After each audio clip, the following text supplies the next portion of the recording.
Hi. What's some of the most important things to you in life? Leave them in the comments below. As for me, Gentlemen, some of you have come to believe that I like Story. I wish to dash these rumors. I do not like. Story. I love. Story. stories appeal to more than just the senses and mindless entertainment. They help shape, strengthen, and challenge our very souls. Let me explain. Most of my curiosity of the world was birthed through the watching and reading of stories. I never would have pondered things outside of my own conception without the aid of stories like Codename Kids Next Door forced me to think about the life of an adult in reality in verse 2 cartoon. In movies, dramas, and romance shows, and even comedies, sometimes show me what love is before ever knowing love myself on a familiar basis through friendship or romance. Seeing inside aspects of society based off of philosophies that we do not have in our own world, pondering what could be and what can be and what is out there that I have not seen, all with the aid of stories. I used to think that hypotheticals were so great because reality is so shit. A statement which remains kind of true.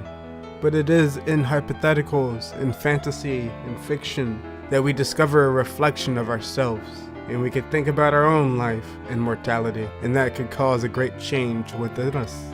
When a story catches our attention and engages us, the more likely we are to absorb the message, and the more relatable we feel to the characters, and the more we can see ourselves in such situations, the more meaning within, gaining new hobbies, new values, new knowledge. We tell stories every day, to ourselves and to others. You'll have a conversation, and then you'll make up a hypothetical conversations about what could have been said, what should have been said, especially if it was an argument.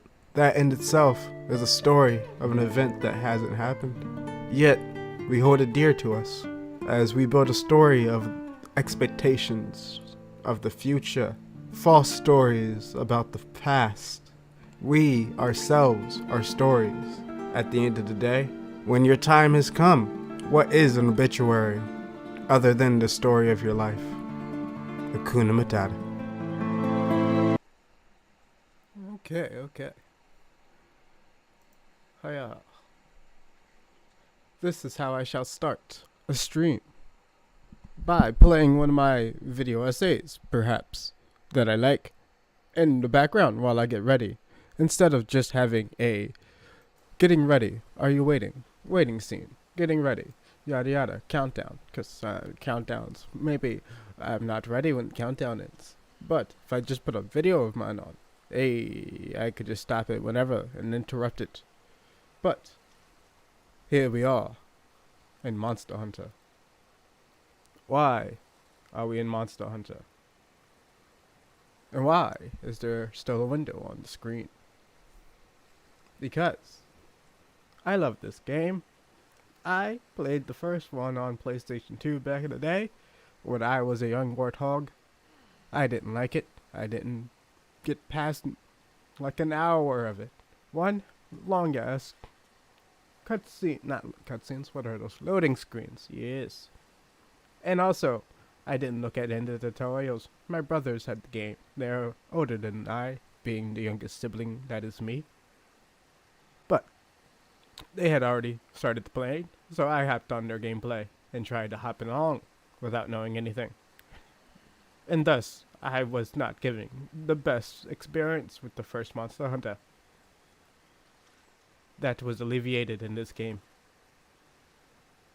World.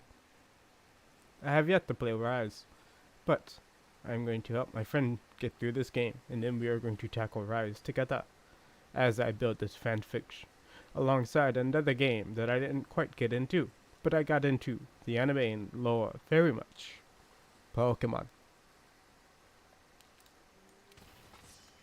This is one of my characters in Monster Hunter. The job of this profile right now is to build as many cool sets as possible and then carry people through the game. But I am also building a fan fiction of this game. Not just a game, but let me show you where I'm at. It's going to be one story that breaks into two stories. An isekai of sorts. You know, a character being magically teleported to another world. A fantasy world. This time, the world is an offshoot of Pokemon. And a character being transported is a monster hunter. In this story of fan fiction of mine, the greatest monster hunter, the Master's Masters, a Wyverian who has a facial construction kind of like Ganondorf because of the elf ears and nose, but he's very beefy, kind of like this guy. Let me go back. Kind of like this guy, just without the helmet. And if you know Monster Hunter, you know they make weapons and armors out of the monsters. Just imagine that as Pokemon. I won't give away too much of the story, but I don't think anyone's going to watch this stream, so I will give spoilers here. The Monster Hunter X Pokemon story is he's actually going to follow the journey that Ash Ketchum followed in the anime. So he's going to land in Kanto, but it's not in Ash's time period. It's actually set in beforehand, like Arceus timeline type stuff. And so there may be a few different Pokemon in the list in lineup, but I will let people vote upon that as well. But there are some that are guaranteed to show that I've already written in. I have not listed a limit yet, but the journey is Lance, him and his Palico, magically transported into the Pokemon wilds, and he has no forge, but he is a Wyverian who's hundreds of years old and big and beefy. He knows how to build a fucking forge. So, he gets the monster hunting.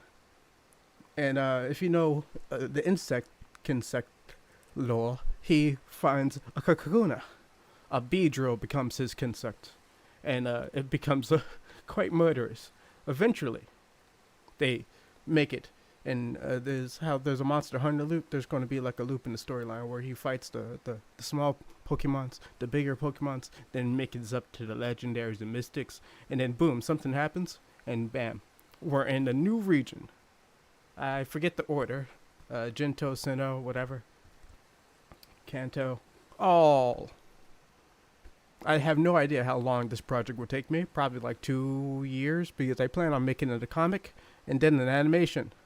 But I'm also making my own stories. This is just for fun and popularity, because Monster Hunter, I didn't even know it until last week, is like Capcom's most popular franchise. But I adore the lore and things behind this franchise.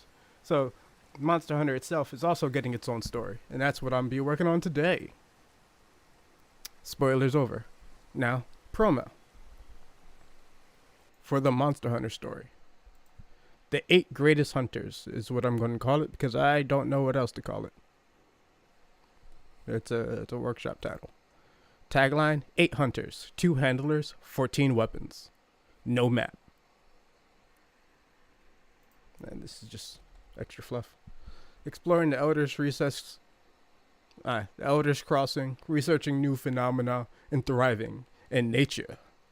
So this story takes place in an unknown time period before any mainline Monster Hunter game, where there will be no existing characters canonical to the Monster Hunter, stories or whatnot, because I don't want to get ceased and desisted while making fan fiction. Don't want to infringe on their copyright too much. I know I'm trying to make a love letter, not a fan fictional headcanon that I'm like, oh, what if this was real? Put it in the game. No, nothing like that. Just a story. But if it's going to be a story, it might as well be a good story, right? So, the only one that I am referencing deeply is his immenseness, because he's a pretty big figure in the Monster Hunter lore and community and whatnot. But this is focusing on the 8 greatest hunters at the time that the guild has, after a mysterious disappearance of their master, who is truly the greatest hunters of all hunters. Who, that's the guy for their other story, the Pokemon. And so they're tasked with his assignment of researching the Elder's Crossing, which has now lowered over time.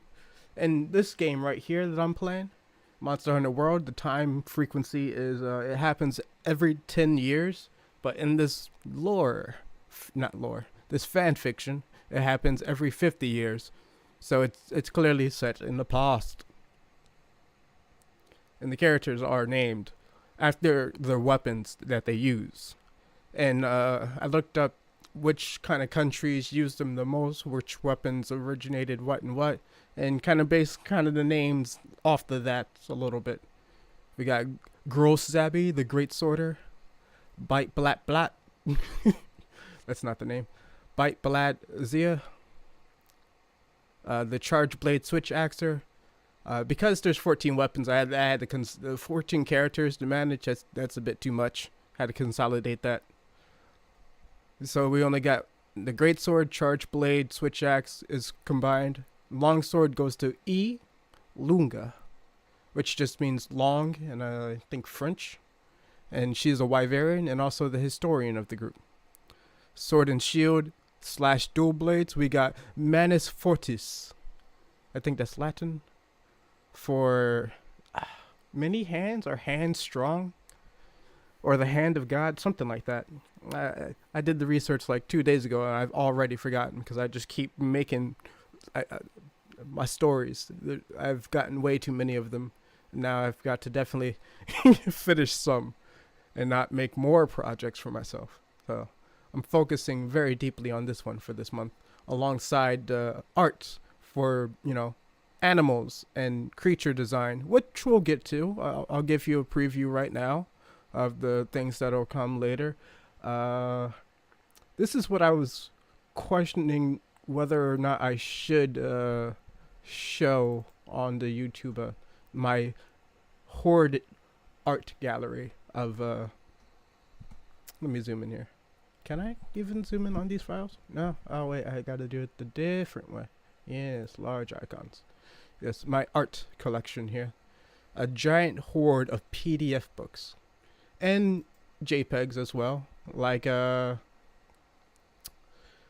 books from Tales of Earthsea, character animations, Capcom design works, Bleach animations, mechanical designs, Monster Hunter illustrations for great reference.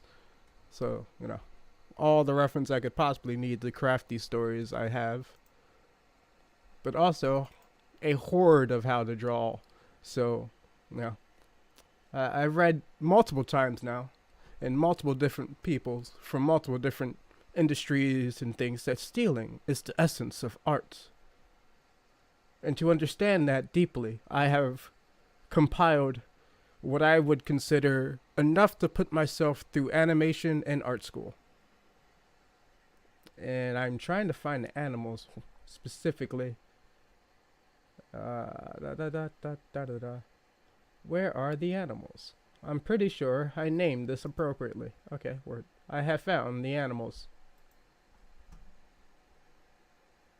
So, I think I have 3. That's 1. Animation. Nope.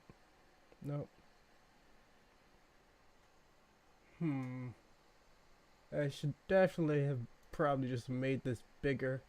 But it doesn't matter because I'm just going to open up the files.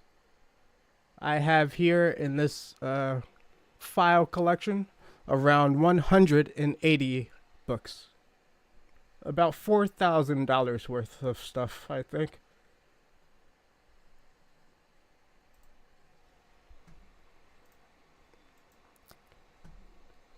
That's about less than 1 year of art school education, so I see this as a win. There's definitely another.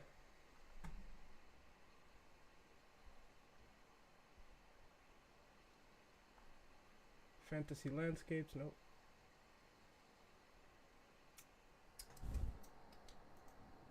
Here it is.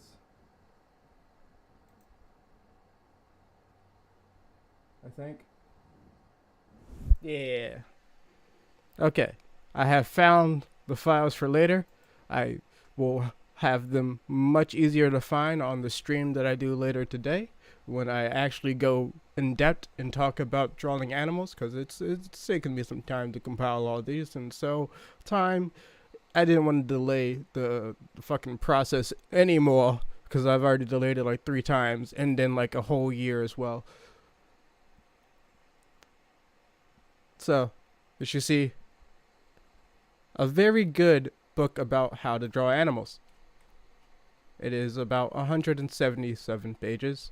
Let me just make this easier to view with 2 pages spread. Yes. So we'll go through this book and more later.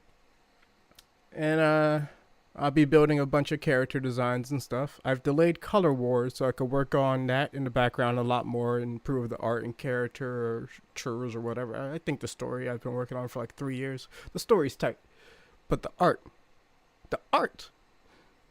that's what really sells, because there's a lot of fucking storytelling and layouts, background, character development, character designs. You know, they got every different master of the temple has their own different fighting style and their own little lore behind them, which is told specifically through character design without words. So that needs to be poignantly done. Poignantly? That's not... I've been reading too much of a thesaurus, and now I can't remember what the dictionary... the definitions of words. Wow. English. Do I speak it? Yes. But as you see, a very, very nice book. But this one has no color. This one is about manga. And then there's this one. Another one about manga. Wait, well. That's zoomed in hella. 2-page spread. There we go. Who Dare Calls. And we're back here.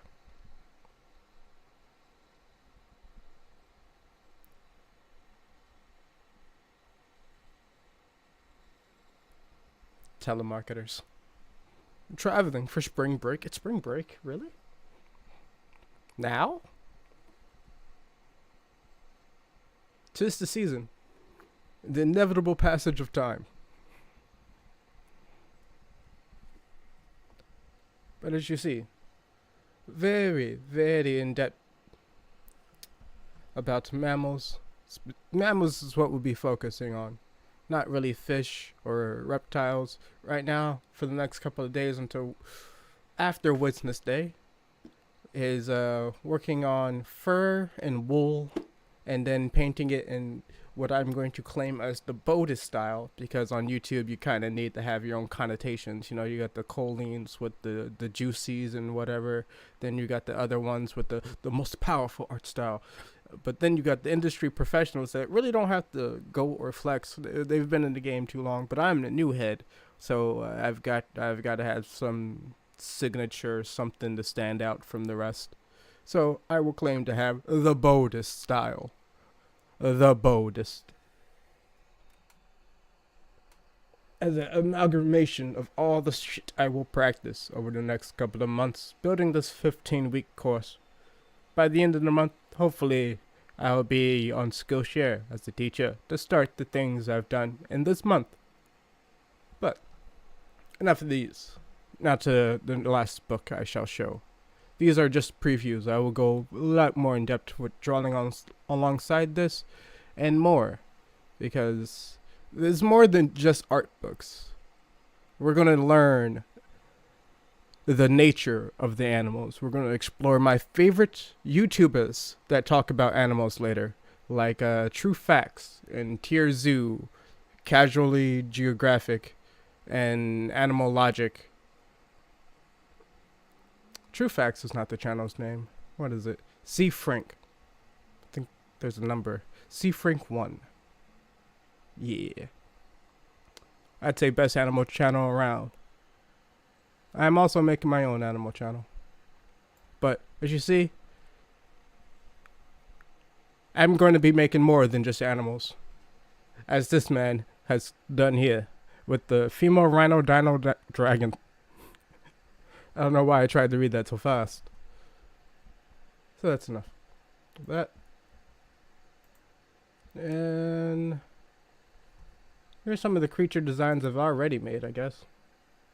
1,000 sketches. Where would it be? Would it be here? Ink study? No. I've got to compile this better, because I don't know where my drawings are. If they're not in the concept art one. I thought they would be. But here's a rabbit I drew. Alright, moving back to the Monster Hunter. The point of the fan fiction chill. That was a pretty big distraction. I do apologize. The ADHD is strong within me. Clearly. But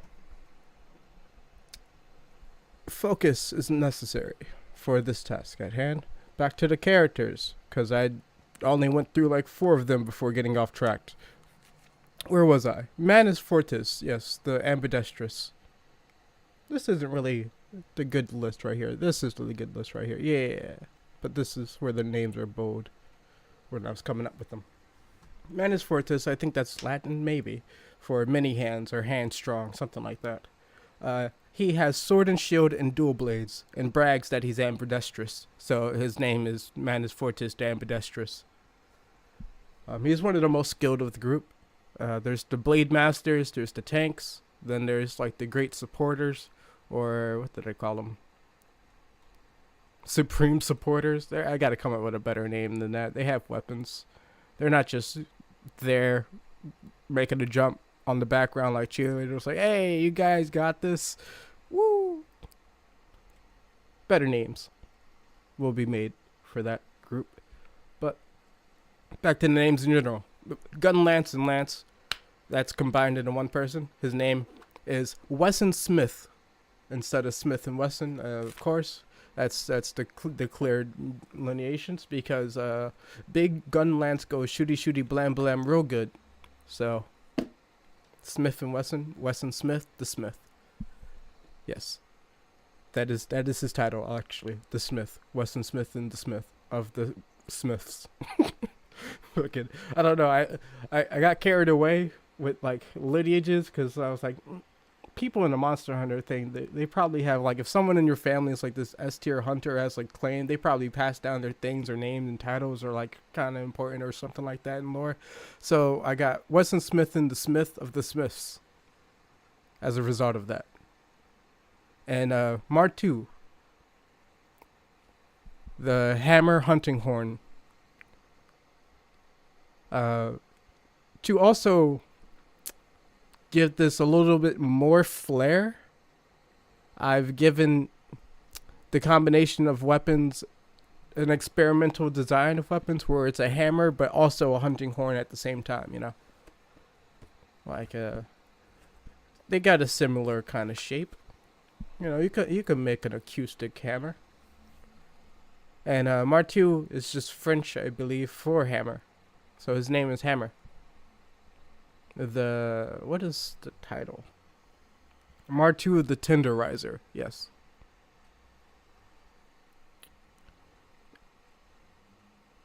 And then for Insect Glaive, because Insect Glaives kind of look like a spear, and spears are most popular in past histories, I believe, in China. So, for the spear, we have Concho, the ecologist. And for bow, heavy bowgun, and light bowgun, all combined into one person, we have the Wyverian Ip Man, Gatling. His name is simply Gatling. What is it? Gatling the Wise. And then there's 2 handlers. One a Palico, the other the ship captain. The ship captain is T-Dog McCraw of the McCraws. He is a sea pirate, or used to be. Now he is a sea captain who's leading the group and also joining in their quest because he's very interested in them as people, but he's also a good friend. And then there's the co-captain, also the cook, another Palico. There would be 3 Palicos in these 2 fanfictions. And I will make a Kickstarter because I don't know what to name them, so I'm going to let people name them for money. Because I'm poor. But also, I think this idea would be a fun idea, and people would like to see it. Maybe. I don't know. Maybe people will like... I think people like the Monster Hunter X Pokemon one a little bit more than this. But that will also be made, so there's no jiffy. And if people like to comment, then that gives me more advice to make the animations, which I was going to make anyway.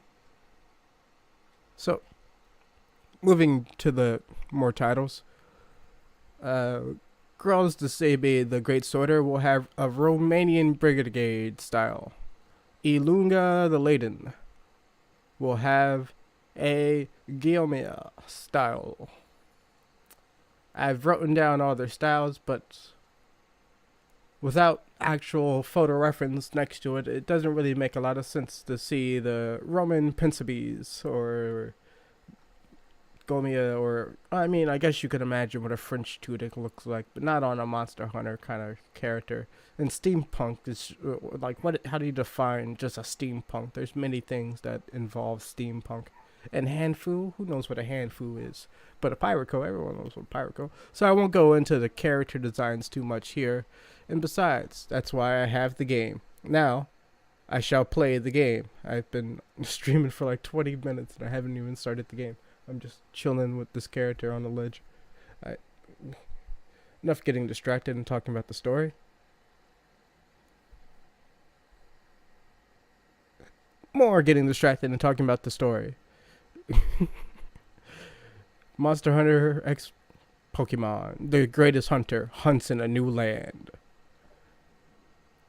The greatest hunter, a Wyverian, a beefy one, and his Palico are magically transported into the that's not the word, the Pokemon wilds, where they must fight and survive and explore this new land full of creatures more supernatural than they're used to.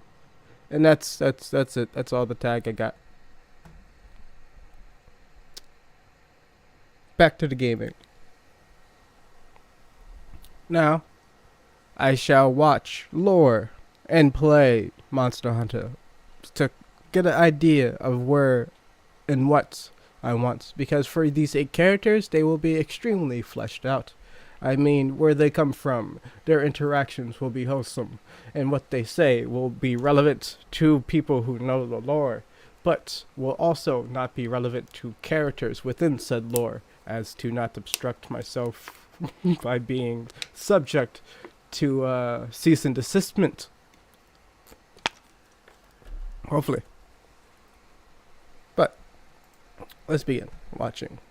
Hey all, welcome to another episode of Subjectively Speaking. If you're new to this series, welcome. Subjectively Speaking is a show where we discuss character design in popular media through a subjective lens, which basically means that a lot of what I'll be saying here is my opinion. So please be sure to leave your own thoughts on the video down below in the comments and start a conversation. I will also be there, off the mic for a little while. I'll be in the comments. They make awesome gaming merch. They got playmats, hoodies, mouse pads, all kinds of great stuff with artwork designed by independent artists. Supporting them means well-earned revenue for the hardworking artists who sell their work there, so be sure to check out the link in our description and use the code Subjectively10 at checkout for a 10% discount site-wide.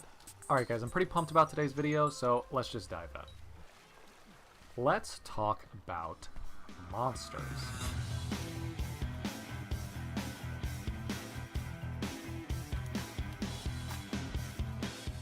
Can anyone really say that they have no interest in monsters? It's such a broad term that can cover a wide range of character design, and it's hard to think of a popular game series that doesn't include monsters in some capacity.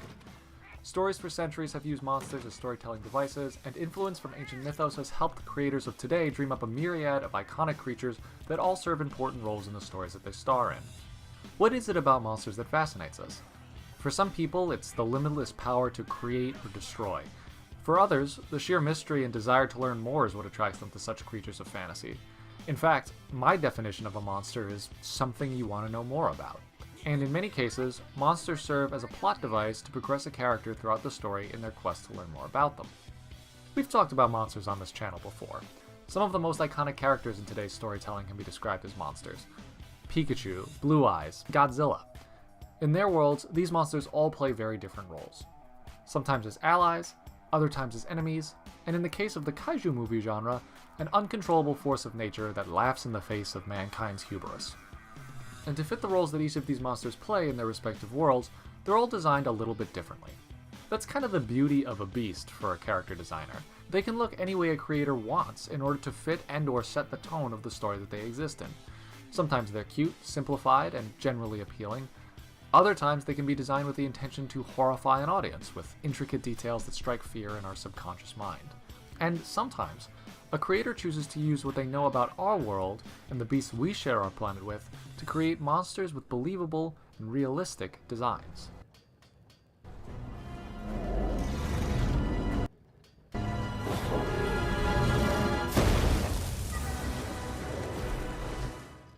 Here's the tricky thing about designing a realistic monster. A fictional creature that's bound to the laws of nature limits its ability to play a role in a fictional world. In some case, this is important for the storyteller, and a realistic monster could be something like a bear or maybe a rabid dog. But if you want to create a world of fantasy inhabited by creatures never before seen by man, you need to strike a balance between reality and imagination in your designs. Enter James Gurney. Some of you might already recognize the name. He's the creative mind and illustrator behind the fantasy world of Dinotopia. He's also the artist who coined the phrase imaginative realism, a term he uses to describe his own artwork. Basically, imaginative realism describes artwork that uses heavy reference from real life to create worlds from your imagination. Sure, no one's ever seen a living Brachiosaurus, but if you saw this illustration, you'd be convinced that the person who painted it did. And that's because the artist behind this work used everything he knew about anatomy, physiology, engineering, lighting, color, weight, texture, all the boring things you learn from still life drawing in freshman year of art school, and applied them to his own fictional world. Jack, I thought we were supposed to be talking about Monster Hunter. You know, if I wanted a lecture on how to paint from life, I just spent $500,000 on an art degree. Fair enough. I know that this is the boring stuff, but guess what? The artist behind Monster Hunter used this process to create their world. In fact, Monster Hunter is one of the finest examples of imaginative realism in video games, and these guys really had their work cut out for them when they went to make their first game. The Monster Hunter franchise is a series of fantasy-themed action role-playing games that started back in 2004 on the PlayStation 2. Back then, it was not easy creating a video game that looked realistic, imaginative or otherwise. The graphic processing capabilities of consoles at the time meant that game developers had to either simplify and stylize their games to work with the limitations set by technology, or suck it up and try their damnedest to make a PS2 game look realistic. Monster Hunter kind of met in the middle, mixing a little bit more imaginative into the realism. I mean, this isn't Call of Duty over here. I mean, we can have some fun with it.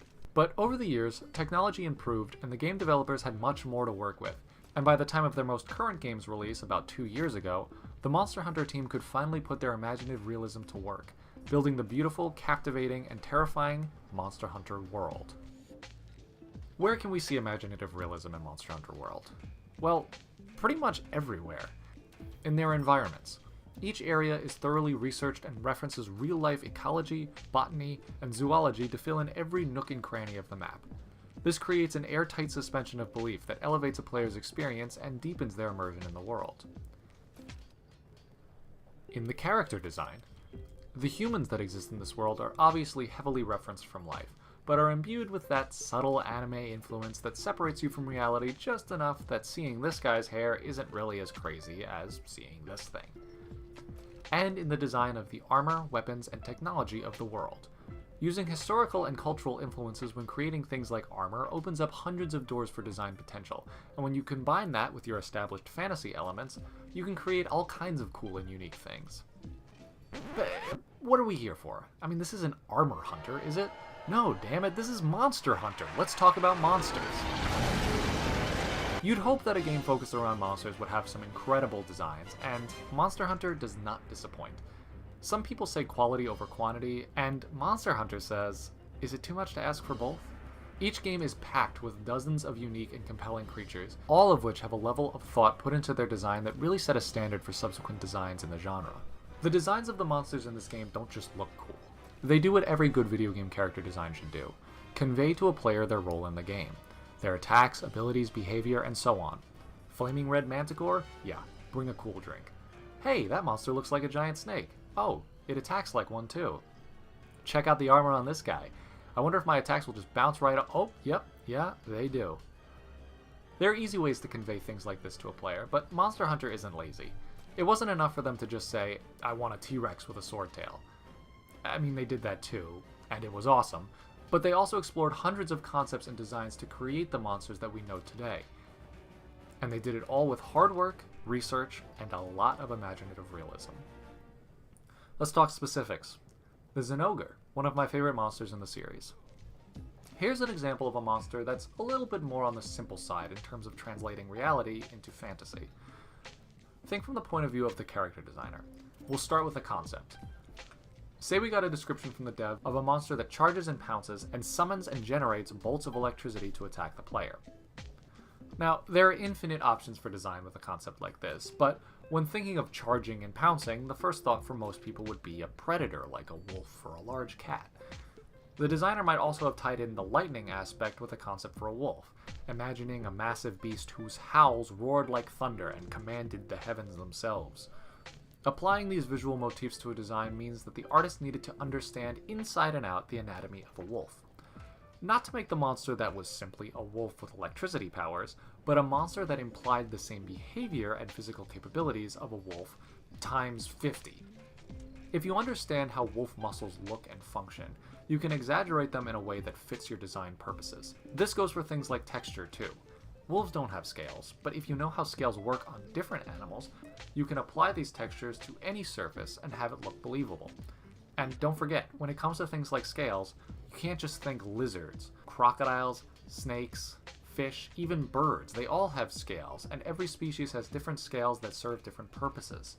When adding color, it's okay to get crazy every once in a while. I mean, this is a fictional world, after all. While most apex predators in our world have colors and patterns that help them camouflage and catch prey, we don't need to restrict fantasy designs to those limits. This is a video game, and if we want to convey to a player before they start the fight something like elemental powers, it helps to stick to basic design conventions. Blue and yellow are colors associated with electricity, and boom. Now we've gone from concept to design to execution. And suddenly, we have an iconic monster that is at once easy to understand, visually pleasing, and just downright cool. That was the Zinogre, but some monsters in this game series get so crazy that there's really nothing on Earth that you can compare them to.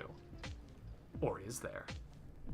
The Valhazak is basically a zombie dragon, but how do you create something convincingly real based off of two concepts that don't exist in real life? Think about it this way.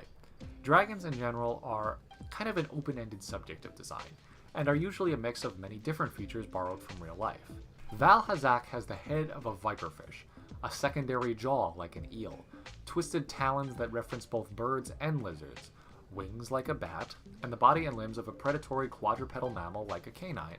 And if you understand anatomy inside and out, you can turn it inside out. Literally. If a director wants a convincing zombie, they need to know how skin fits over muscle, how muscle wraps around bone, and how it would all look if you ripped it apart layer by layer. In this case, you gotta know the anatomy of all of the animals I just mentioned, and enough about them to combine them seamlessly so that it all makes sense together. And of course, we gotta add in that extra element of fantasy that wouldn't exist on Earth at all, like the ability to manipulate a toxic gas and drain the life force from other creatures. Most of the Elder Dragons in Monster Hunter follow this process of animal fusion with an additional elemental power, as well as tying in some elements from cultural mythology to add another layer of deific presence. The Kushaladora is as baseline dragon as Monster Hunter gets, but its anatomy still draws from mammals and reptiles on Earth. Unlike the Valhazak, though, its wings take less from life and more from mythology, mimicking European dragon designs dating back from medieval times.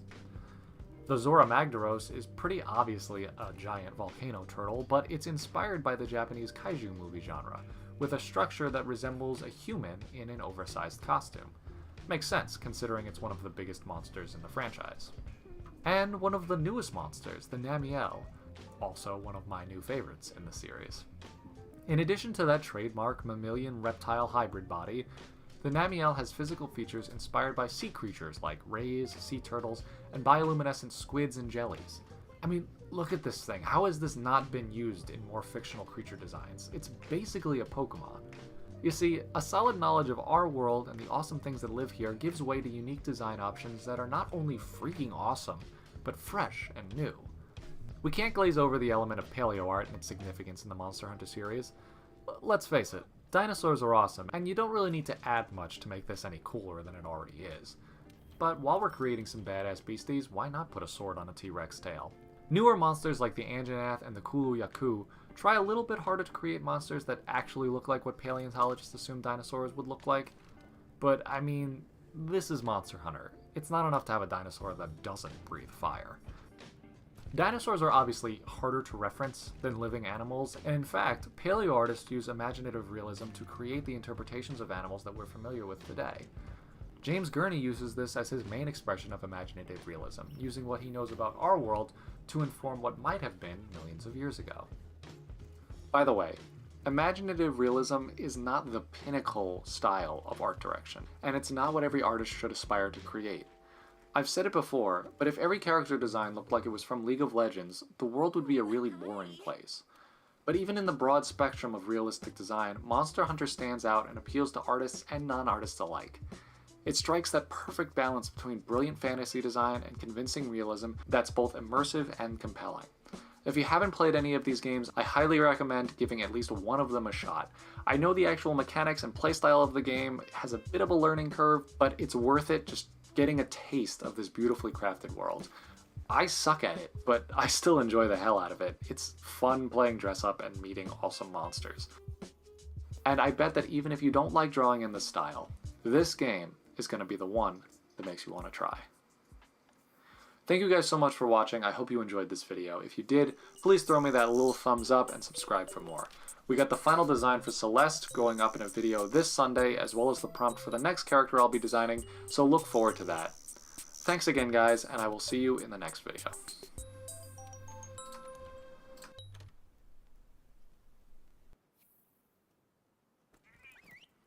Few worlds have a more extensive bestiary than Monster Hunter. With the monsters forming the crux of the gameplay loop, it's no surprise there's over 200 of them across various ranks, skeletons, and maps. And there's a lot to talk about in there.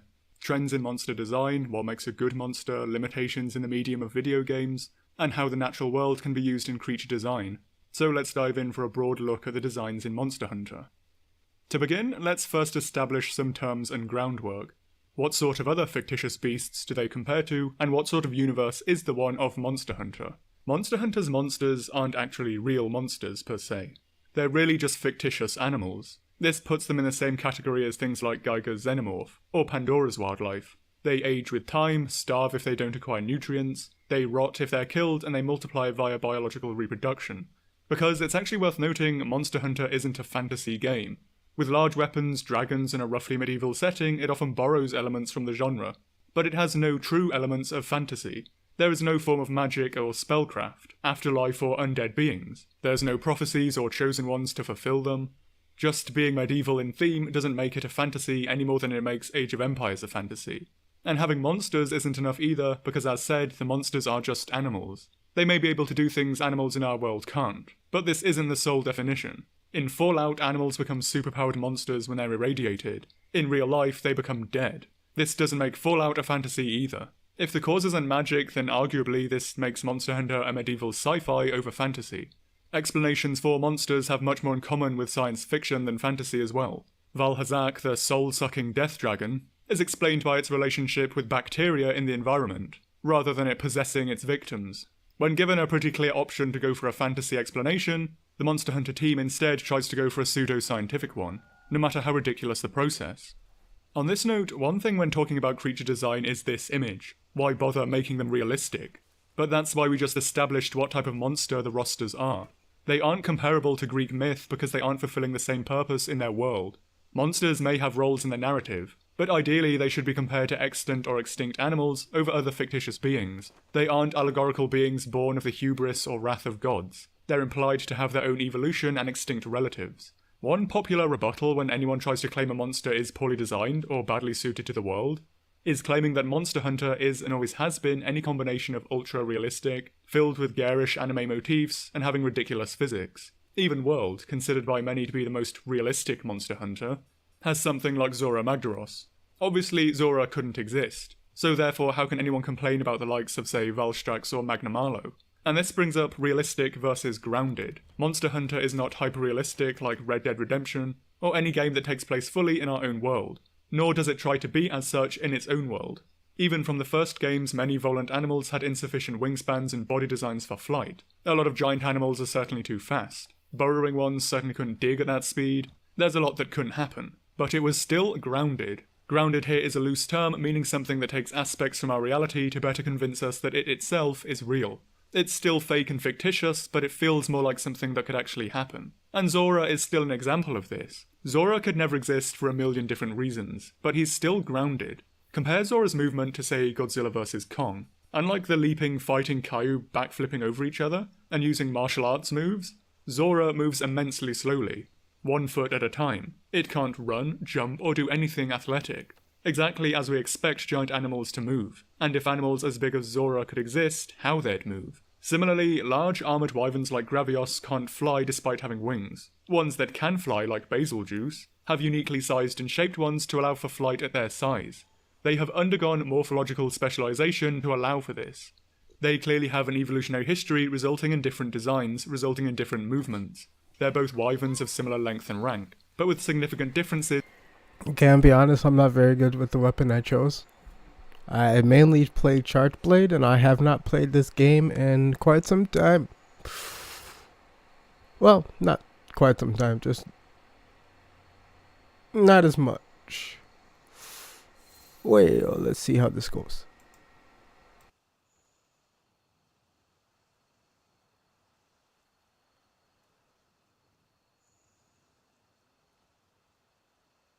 In their design, that in turn affect how they move and live. Their designs and the physics and the grounded nature matter. Monster Hunter was never realistic, and I nor anyone else ever claimed it was, but it was always grounded, and it's not unreasonable to want this unique franchise and its monsters to stay on this design ethos, rather than just becoming one of its clones.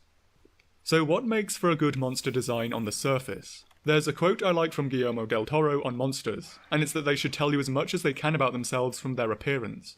Video games are, after all, a visual medium, and one should go for show don't tell as often as possible. Kazoo might be one of the strongest examples of this. Yes, people can whine it has no music, and it's not exactly a breakneck fight, but design-wise, Kazoo is indeed a picture worth 1,000 words. It's eyeless, which tells you it comes from an environment where sight isn't important, so it likely lives in subterranean habitats. This is also backed up by the lack of pigment in its skin. It's fat, so it's conserving both energy and heat. It either doesn't eat very often or it lives somewhere cold. Both are true. It has stumpy limbs and suction cup-like feet, so it's not especially mobile, and it isn't a very active animal. Just about everything you want to know about Kazoo it wears on its sleeve. Some aspects of design come across as stronger than others, and can vary from monster to monster and game to game. Kazoo's information is fairly evenly spread across its body. Others put a lot of their weight into a single aspect of design. Diablos is a good example here with the horns. They're huge and yet can clearly interlock, showing that Diablos is something that frequently and seriously fights with its own species. It spends so much energy growing and carrying these massive weapons. They're clearly very important in its lifestyle, so this in turn shows them as very territorial animals. They have something that is incredibly dear to them worth fighting over, that they spend all this energy and biomass. Perhaps the most noticeable trend in Monster Hunter is that monsters get more monstrous as the game progresses. A lot of starter or early game monsters are fundamentally just animals with secondarily monstrous traits, whereas at Apex level and up, they're decidedly monsters with secondarily animalistic traits. Celtus is just a bug. If it was the size of your thumbnail, no layperson would be able to tell it apart as fictitious from real insects in a lineup. The monstrous trait here is literally just size. Azuros is a bear with some armor. Great Jaggy and Velocidrome are just large, outdated depictions of dromaeosaurs for all intents and purposes. In their case, they may be extinct animals, but they're still animals. Great Jaguarus is fundamentally just a lizard with some snake traits. Its size and borrowing of traits from another animal are its monstrous traits. This proceeds into the bird wyverns, and these are noticeably more dragon-like but are still mostly avian. Kutku may be the least avian outside of just the beak, but between its large ears and pastel colours, an effort has been made to make it look less threatening. Karipiko is a giant modified frigate bird with scales in place of feathers. and Hypnocatrice is perhaps the most avian of them all. Slap bang in the middle of it all is something like Anjanath. Anjanath is based very heavily off an animal, but perhaps the most monstrous vertebrate animal of them all, Tyrannosaurus. It has significant deviations from its core inspiration. It has its tusks, sails, sinuses, and fire breathing that all have notable impacts on its overall appearance, as well as its fight and ecology. Once we get to the apex level monsters, they are pure dragons. Rathalos and Rathian are as typically dragon as you can get. Tigrex too, but here we see some secondarily animalistic traits. The coloration is reminiscent of a tiger, his head of a tyrannosaur. His overall silhouette stands out as purely monstrous, but he takes characteristics from animals. Barioth is similar, with the teeth of a saber-toothed cat on the body of something totally unfamiliar. Lagiacrus is a hybrid of sea serpent and crocodile. The crocodile influence is clear, but far removed enough that it is a monster primarily and an animal secondarily. It may seem like this reaches a plateau with elder dragons, that surely Teostra is no more draconic and monstrous than Rathalos. But this is more of a cultural side effect of how common actual dragons are in fiction. There's a reason why universes trying to convince you that their dragons are real, or trying to do more restrained fantasy, often use what are commonly called wyverns by the general public, a two-legged dragon. It's because in our world no hexapodal vertebrates exist, which is to say nothing with a backbone that has 6 limbs. The fell beasts of Lord of the Rings were more comparable to pterosaurs in the books, selectively bred by Sauron in a cheap imitation of the true fire drakes, who were either worms or hexapodal dragons extinct prior to the first book. A poor copy of them, just as Sauron was a poor copy of Melkor. Smaug was changed from a hexapod to a quadruped between cinematic releases of the films, due to Peter Jackson's personal belief that the best way to do fantasy is as with much reality as possible. Also, presumably, the messy production of The Hobbit. Game of Thrones tries hard to be the gritty, hard-boiled fantasy, and so has wyverns over true dragons. Reign of Fire gives a bleak depiction of a dragon apocalypse where the designers worked very hard to make their wonderful dragons as real as possible, so they don't have 6 limbs. Vermithrax Pejorative is considered by many to be cinema's finest dragon, and is one of the first examples of this and was based off pterosaurs like Rhamphorhynchus, much more than myth or legend. In contrast, things like Dragonheart or How to Train Your Dragon, franchises either much deeply rooted in their fantasy aspects, or less concerned with realism, have much more typical hexapodal dragons. So overall, the Elder Dragons are indeed more monstrous. We know bats and birds exist, that vertebrates can fly with the use of their forelimbs. When we get vertebrates with 6 limbs, this is undeniably more alien to us. It's just that this is such a commonly used creature that we're used to it, not because it's normal. Flying wyverns are giant versions of animal physiology we know can exist. Elder dragons aren't, and are so further up the monster spectrum. Of course, this correlation isn't perfect. It's a loose one and there are outliers. The Promachus are the best example of this. Kongalala, Blangonga, and Rajang probably all have the same grouping. If anything, Kongalala is the most monstrous of them all, with its hippo head, enlarged claws, and grasping tail. In contrast, Blangonga and Rajang are just giant Cercopithecines with larger facial ornaments. Rajang is without doubt the most animalistic monster for its hunter rank, and probably more so than most Apexes and Anjanath tier monsters as well. Some monsters also cheat in accordance with their ecology. The crabs literally steal another monster's monstrousness to add to their own appearance, giving them another monstrous trait other than just size, and thus putting them higher up the monster spectrum than just the purely animalistic Celtus. It's a wonderful marriage of ecology and design that makes the crabs a welcome addition to any roster for me. Daimyo is also less threatening and monstrous. He's lighter coloured and with a rounder, softer appearance, in contrast to the darker, sharper, more threatening Shogun, in accordance with their quest ranks. With Elder Dragons, as the franchise continues, the trend has been pushed a bit further too. Whilst the early ones like Fatalis started out as your basic European dragons, in more recent games, endgame bosses have become more further removed from even hexapods, becoming outwardly alien in appearance. Xeno'jiiva's name and appearance are deliberate to make it seem like an extraterrestrial lifeform. Nawa, Ibushi, and Amatsu perhaps take this even further. From a design point of view, the 3 represent incredible specialization. They literally float, and as a result of life in the air, their limbs are now useless or almost there. On a level not even reached by many aquatic organisms that still live in a denser medium, they are completely at home in the sky. For the most part, they only come to Earth on 2 occasions, when knocked out of the sky by the hunter, or when dead. To them, the ground completely represents anathema. It is as alien to them as the sky is to us. This is also very alien in general, as we have nothing in our world that really uses the air quite like this, except maybe thrips and perhaps swifts as well. The notion that the Elder Dragons at the end of the game are just completely far removed from our own world is a nice one. There are a few things holding them back from making them really top tier designs for me personally. I wish Amatsu had some means of buoyancy. If it did, then it would definitely get into that rank. The fact it just sort of floats without explanation does annoy me a bit. Similarly, I wish Nawa and Ibushi had more reduced limbs, and didn't have their few ground moves either. But as it stands, they're both quite solid from a visual standpoint.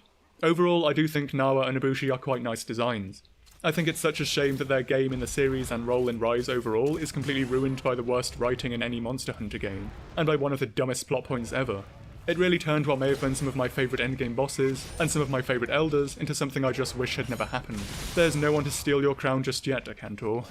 One thing that makes me like these dragons, that I also feel is very important to stress here overall for design, is the limitations of the monsters, as in literally what they can't do. It's great design that these amazing storm gods are still vulnerable despite their power when on the ground due to their sheer lack of adaptation for it. Like a beached whale, the cost of their complete mastery of one dimension is death in another. This puts them at odds with something like, say, Valstrax. As much as people like him and he's a great fight with a decent theme, Valstrax doesn't rank especially highly for me in terms of design. It's established that Valstrax travels massive distances with his jets. He hunts on the wing too. Overall, all the important tasks it does are in the sky. Similar to Nawa and Ibushi, its life is spent in the air.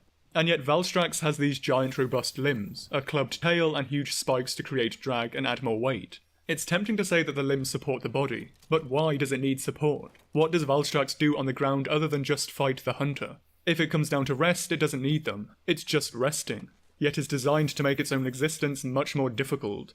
The show contrasts with the tell, presumably because Valstrax is meant to be cool. And it is. Like a Michael Bay Transformers film. There's lots of explosions and glowing lights that are great when you're 14, but not much that really sticks with you. For me personally, Valstrax is a bit boring because he's designed to be so one-dimensionally cool. Once you get past that, there's nothing especially interesting about him. It's just explosions and jet engines and very little behind it. Similarly, I actually find him quite an uncreative design. He's literally just a silver lizard with a jetpack. There's not a lot of deviation from the typical dragon silhouette. This peak of elder might and specialization is pretty basic. The jets are also just stupid. Yes, Dragon Element is still unknown in its properties, and nothing in Monster Hunter can fly, but as said, effort is still made in their design to at least be slightly convincing. Valstrax has no such effort. Again, it's cool at the cost of having nothing else really going for it. With so many monsters taking heavy design motifs from animals, it's likely that some may do this better than others. And this is actually where it's well worth discussing the fight in conjunction with the design and the functional morphology of monsters. A great example of this comes if we compare Malfestio and Seregios. Malfestio is obviously the owl wyvern, and his design is heavily influenced by them. Seregios not so much, but like an owl he does have zygodactyl feet, and this is where the difference lies. Seregios uses his feet and their unique design very heavily in his fight and his ecology, among other things, and this sets it apart from other flying wyverns. In contrast, Malfestio's fight is fairly generic. He has a few unique animations, but nothing that fully utilises the owl design. Malfestio could be reskinned as any other bird, and no one would really think much otherwise. Nothing he actually does in his fight is especially owlish. So Seregios actually uses the aspect that sets owls apart from other birds of prey in its fight much more. And thus Seregios is the better representation of a giant owl fight, even if his design is very different, due to them actually utilising the functional morphology of an owl in his fight. And yes, this doesn't make Steve literally a giant owl, and there's a lot of secretary bird in there too, but just the fact he uses his feet at their core means a lot. Animals evolve body parts for certain reasons, they don't just grow them for fun. It's well worth looking up what these parts do before incorporating them into your creatures to see if they actually fit. If you don't do this, you run the risk of some nerd lord on YouTube telling you that your brute wyverns are inbred. I also think Nergiganti is a good example of a bit of a backfire here especially. Designed to be the impressive flagship of World, he's covered in dark spikes. But spikes are defensive structures in nature. No top-order carnivore has them. You instead see them on small or slow animals like porcupines or hedgehogs, that can't really escape otherwise. Spikes on this level heavily imply Nergiganti has spent a lot of its evolutionary history being someone else's lunch, and not the bringer of the natural order as the game so desperately wants to insist. As well as this, it's worth looking into how animals actually are before basing creatures around them. Popular culture is full of falsehoods and erroneous beliefs about animals that are heavily ingrained into people's psyche. Azuros is a good example of something that embodies the cultural view of the animal rather than the animal itself. What does everyone know bears eat? Salmon and honey, of course. He's very rotund. He's quite goofy and clumsy with his lolloping run. His tongue always hangs out. He's much more Yogi or Winnie the Pooh than Ursus Arctos. Despite being a small family, bears occupy a large chunk of the globe and have a number of different lifestyles across it. Much of what we culturally assume about bears, and include in our cartoons, come from brown or black bears, especially from North America. Despite the fact he's a starter monster, much of what inspired Azuros, or inspired Azuros' inspiration, came from animals that much more fill the niche of Gossarak as the top predator, or at very least not a subordinate meso-predator. There are bears that play second fiddle to other animals in their ecosystem though. Sloth bears are one of them. Malayan sun bears are around the size of a dog and live off insects, fruit and honey. They have a very distinctive appearance compared to other bears, and adaptations to reduce predation like loose skin as they aren't the top dogs themselves. Overall, they're far more comparable in their role as a bear to a Azuros than a brown bear. I'm not saying Azuros is bad per se, but I do think it'd be a much more interesting design and ecology-wise if he was based off a sun bear instead of a cartoon brown bear. Again, rather than assuming you know what animals are like, it's really worth reading up on proper sources pertaining to the animals themselves. You might have your creature taken in a completely different direction, or come up with a new idea. Another monster quite guilty of this is Zinogre, the Thunder Wolf Wyvern. Zinogre howls, and that's pretty much it for its parallels with wolves. The notion of lone wolves so popular in fiction is utter nonsense. These are not the grizzled loners. A lone wolf is a young animal dispersing from its pack to find itself a new territory and mate. The endgame of either sex of lone wolf is to not be a lone wolf, and to have a pack. These are highly social animals that live in nuclear families, and it's quite eye-rolling to see them constantly as these edgy loners. They're also quite specialised animals. Wolves have very large, robust heads and necks, and have comparatively gracile bodies and limbs. All the power is in the killing apparatus, as they have to traverse huge distances reasonably fast in the snow or sand, often without stopping, so the legs and body are designed for maximum efficiency and weight saving. This is literally the opposite of Zinogre, who has giant robust limbs, a very thick body, and something of a pin head. With his loner nature, his bear-like forelimbs, a cantor-like tail, and sloping hyena hindquarters, it seems more fair to describe Zinogre as the everything but wolf wyvern to me. If Zinogre didn't howl and we weren't told that he's the wolf wyvern in-game, I do wonder if anyone would even make that connection. Perhaps an example of a monster that does this well is Nagakuga. With a low-slung body and more restrained design, Nagakuga arguably resembles the silhouette of its inspiration more. There are a few traits that are pretty simple touches to make a visual comparison too. Few mammals are jet black in nature, and so a solid black coat quickly draws comparisons to melanistic leopards. With its wings and beak, it can be argued Nagakuga is as far from a leopard or cougar as Zinogre is from a wolf. But then Nagakuga also embodies the traits of these animals much more. It embodies stealth, speed and agility as an ambush hunter. It prefers denser habitats, and when introduced would rest in the trees. It embodies leopards and cougars reasonably well for a monster, whereas Zinogre embodies next to nothing that makes a wolf a wolf. Of course, it's worth asking, is this a problem? And no, not a big one. You can still make such erroneous comparisons and still come out with a good monster without doubt. I like Yangaruga, and he's not really a wolf or a raven at all. But why bother making the connection in the first place and consulting the natural world if you're not going to actually listen to what it tells you?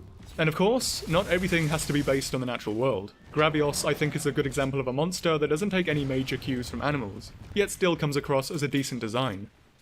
Zinogre is also part of an unofficial class of other monsters, the anime hype monsters. They're typically some of my least favourite designs in the series. What makes this class of monster? Typically any of the following traits. Now the follow-up is, but why do you think this makes them poorly designed, or bad?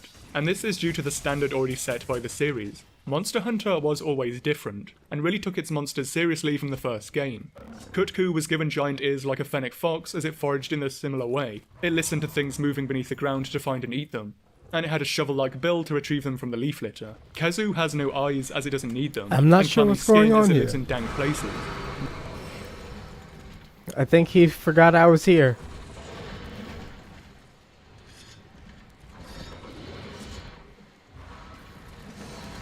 Oh. Swing and a miss. He's got like the shortest greatsword. Size.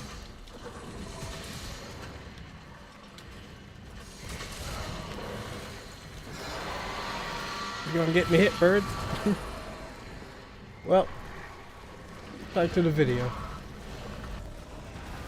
Monsters were given a way of life and an environment, and their designs were built to fit these. No other series has ever had many nature documentaries about its monsters, and these were made because the people who made them wanted you to learn more about their monsters, how they lived their lives and how they behaved outside of just the fight. No other game treated its monsters this way, and the monsters were unique for it. When the monsters were made as just glowing over-the-top boss fights, they don't feel unique anymore, or really like animals. The anime hype monsters feel just like any other game boss to me. They aren't what made Monster Hunter to start with. It feels like these monsters come from a different game, or have a different design philosophy. And this is likely true. Anime hype monsters were built to create over-the-top fight scenes and have little care for their behaviour or ecology. In any other game this would be fine, but it fails to live up to the unique standards set by the series. The absolute obsession with having ambush predators in a constant state of showcasing their location, typically by glowing, is so painfully brain-dead. Zenogre's ecology video literally shows it scaring away all the viable prey in the area by being too cool. We still have no idea what Brachydios' arms, horn and fungi are actually for, and why it needs so many of them. Brachydios is already a large powerful wyvern with a big mouth. What it needs more weapons for is completely unknown. It also already has the pounders on its arms. So what purpose does an extra one on its head serve other than just more explosions? Why does something already so strong then need the slime mold when this seems to give minor additions to its strength at best?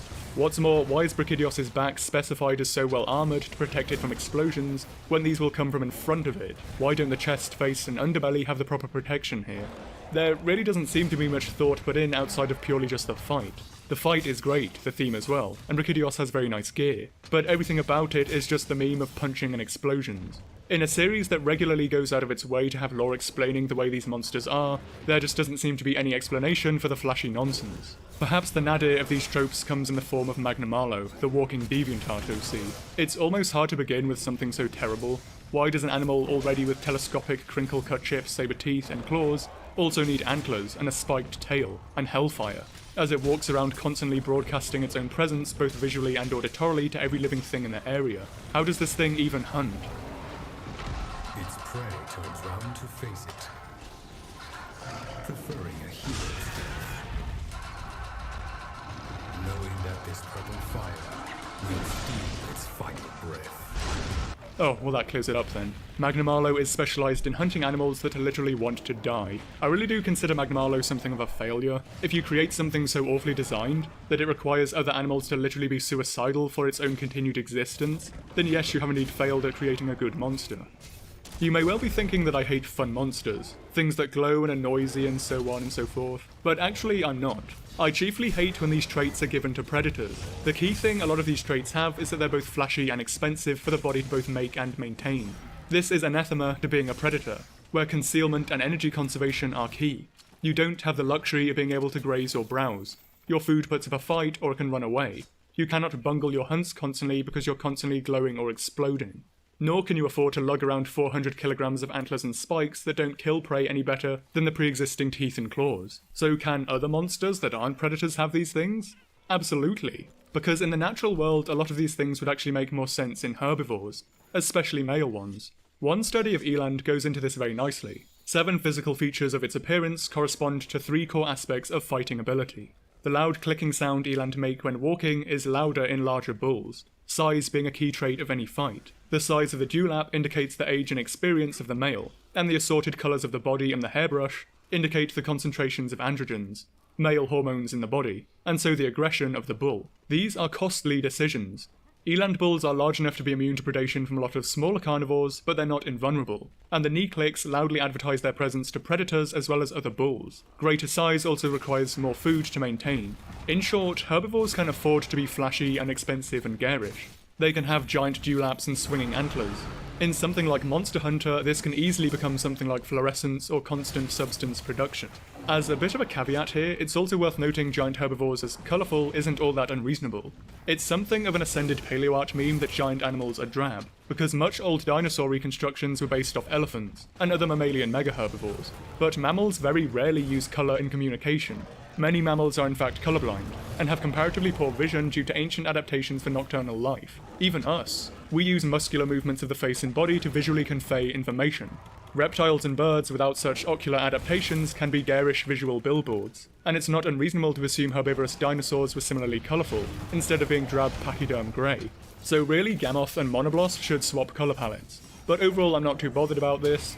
Monoblos was made in 2004, when not even the paleoartists were making their dinosaurs that colourful, and Gammoth still at least shows an attempt to make an interesting new apex that's also a herbivore.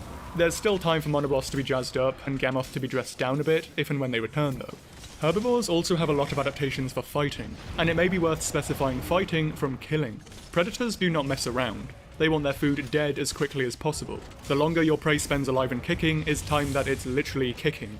The longer the killing process goes, the more time you're at risk yourself and are burning energy. Predators aren't aiming to get into fights. They're not here for long confrontations to display strength like herbivores. They're trying to shut down their prey as soon as possible. As a final dig at Brachydios, it's only more ridiculous that the slime mold takes so long to detonate. That's easily a span of time in which any opponent could achieve a crippling injury on Brachydios. This is sort of related to the fact that Monster Hunter does have a bit of a carnivore skew. It's not terrible. Most generations have brought in at least a few new herbivores, omnivores, insectivores, or durophages, but it'd be nice to get a bit more balance, as the notion that herbivores are harmless is also nonsense. Elephants and boars are significant drivers of human-wildlife conflict, as are omnivores like bears. The mighty predators like leopards and tigers can often fall pretty short in comparison. Between this and assorted behaviours like rutting or territoriality, it's not hard to develop some genuine conflict with herbivorous monsters. As another caveat here, I also feel less carnivores actually frees up monsters for more wacky designs that some people like. It's probably not hard to tell I'm not a fan of most of the frontier monsters, that they share many problems with the monsters just mentioned, with their carnivores having stupidly garish designs and huge physical signals. But when you step away from carnivores, these make a lot more sense. Lots of non-predatory bird and fish species are literally this garish, some often even more so. When you're not constrained by having to hunt, you can literally have all the banners and tassels and glowing lights you want. These things aren't necessarily bad design, they're just on the wrong type of monster. Of course, not all monsters take direct inspiration from the natural world, and some can take cues from mythology and culture too, most prevalently in Monster Hunter Rise. In some cases this can work very well. Almadron and Rachna Kadaki stand out as good examples of this. Rachna is based off the Jorogumo, a bridal spider yokai dressed in silk and accompanied by her offspring or smaller spiders. So combining this with spiders which weave their own silk and can carry their offspring with them was a shoo-in. Rachna is overall the perfect combination of mythology and animal to make a winning monster.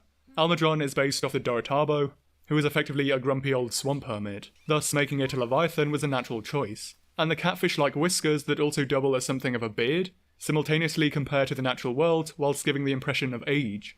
Compare it with Almadron's hostility to other monsters, and it's a great example of something that embodies everything the Dorotabo does, whilst also coming across as decently animalistic. Not all attempts at this work so well. Agnosom falls quite flat here. The whole design is skewed to embody an umbrella yokai, but this is only really referenced in the opening cutscene, and in a very gaudy way. Tetranodon embodies a kappa better, but at the same time, Tetranodon overall feels to me like it has the unique problem of trying to do too much at once. Its design is trying to be a frog, turtle, sumo wrestler, kappa, and platypus all at the same time, and as a result, none of these are really letting the other aspects breathe properly. I think it's worth considering too what the pros and cons of the medium of a video game gives to monster design. I think the largest pro is the amount of interaction you directly get with the monster itself. By the nature of the games, you spend a reasonable amount of time in physical interaction with each beast. In a book or film, someone else controls the monster's role, yet in Monster Hunter you can hunt and rehunt your favourites as much as you like. The con of this interaction is that the interactions have to be more unique. The natural world is stuffed full of interesting looking animals with fascinating behaviours that can inspire new monsters. But in a video game they also have to be a good fight. Despite its underrated importance, design alone is not enough, unlike a film or especially a book, where you can literally stuff in as much information as you want and it'll be as relevant as you decide. If you wanted to make a monster based off a cool looking type of eagle, you're going to have to work hard to significantly differentiate its fight from Rathalos, Astalos, and Legiana. As much as the environmental behaviours introduced in World are very cool, the fight ultimately has to be considered before them, and certain niches are already starting to feel quite full.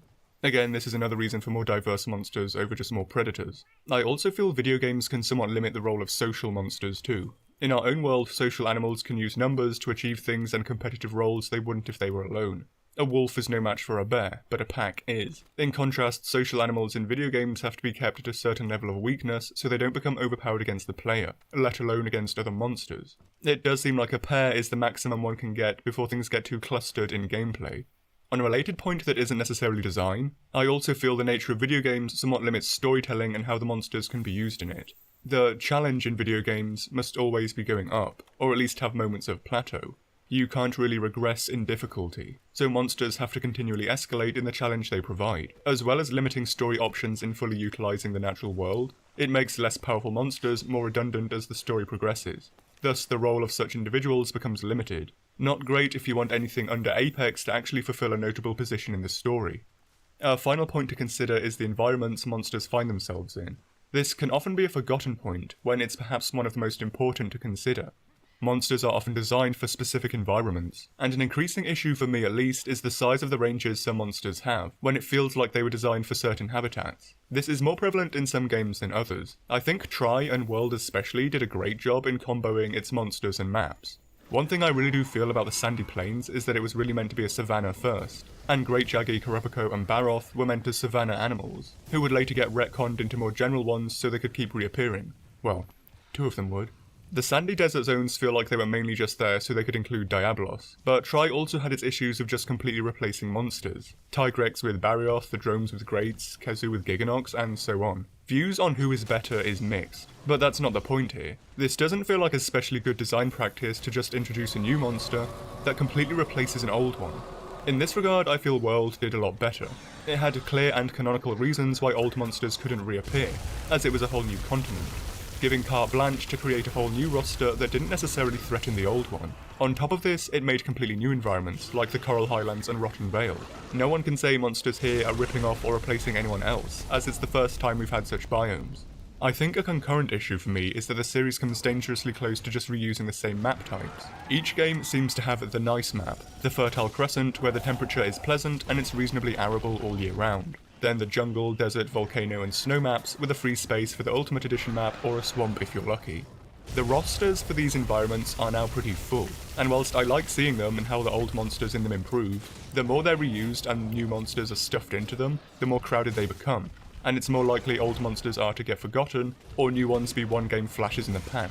There are still plenty of great environments Capcom haven't really used yet, and they can make fictitious ones like the Vale or Highlands too. On this note, I also strongly believe water combat should come back if refined.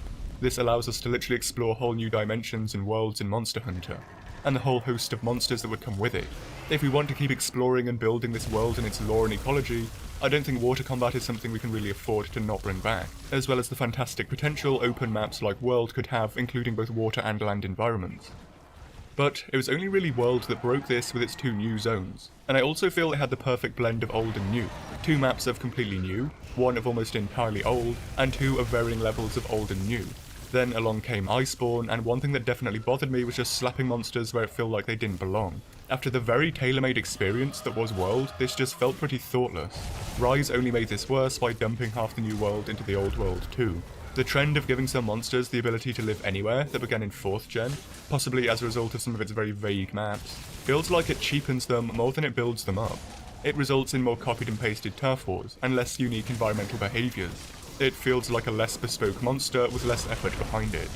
I do recognise that a lot of animals are hugely successful, and the notion of some super generalist species that lives across half the globe I'm not bothered by. It's just when we see this applied to more and more of the roster that it does bother me. Only a handful of monsters feel like they have any habitat specialization left. But after a lot of what may seem like pessimism, to conclude overall, I'm not worried for the future of the games.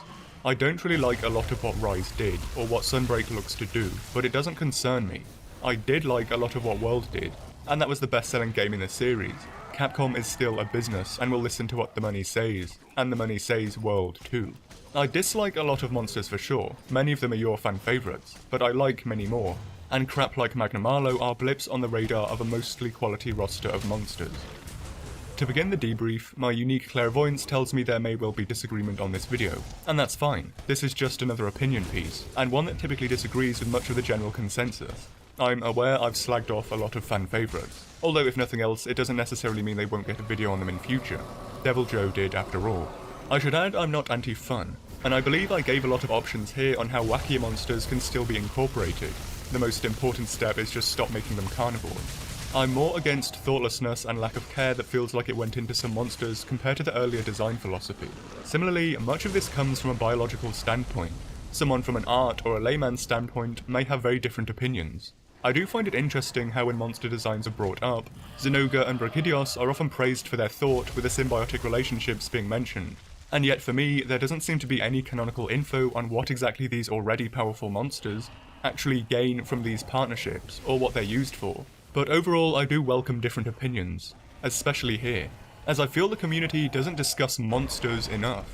Watching video essays on Monster Hunter or discussions of it, and it's almost always boring crap like decorations, RNG, or carve rates.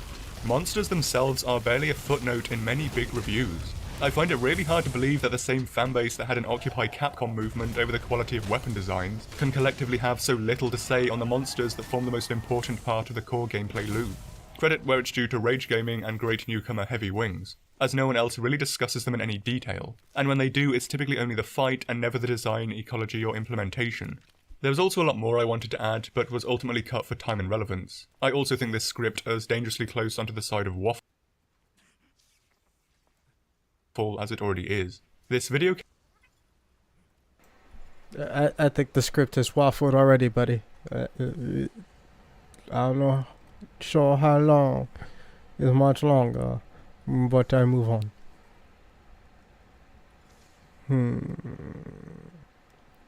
Monsters that will be in the fanfic I need lore for. Let's look up Dalamadur.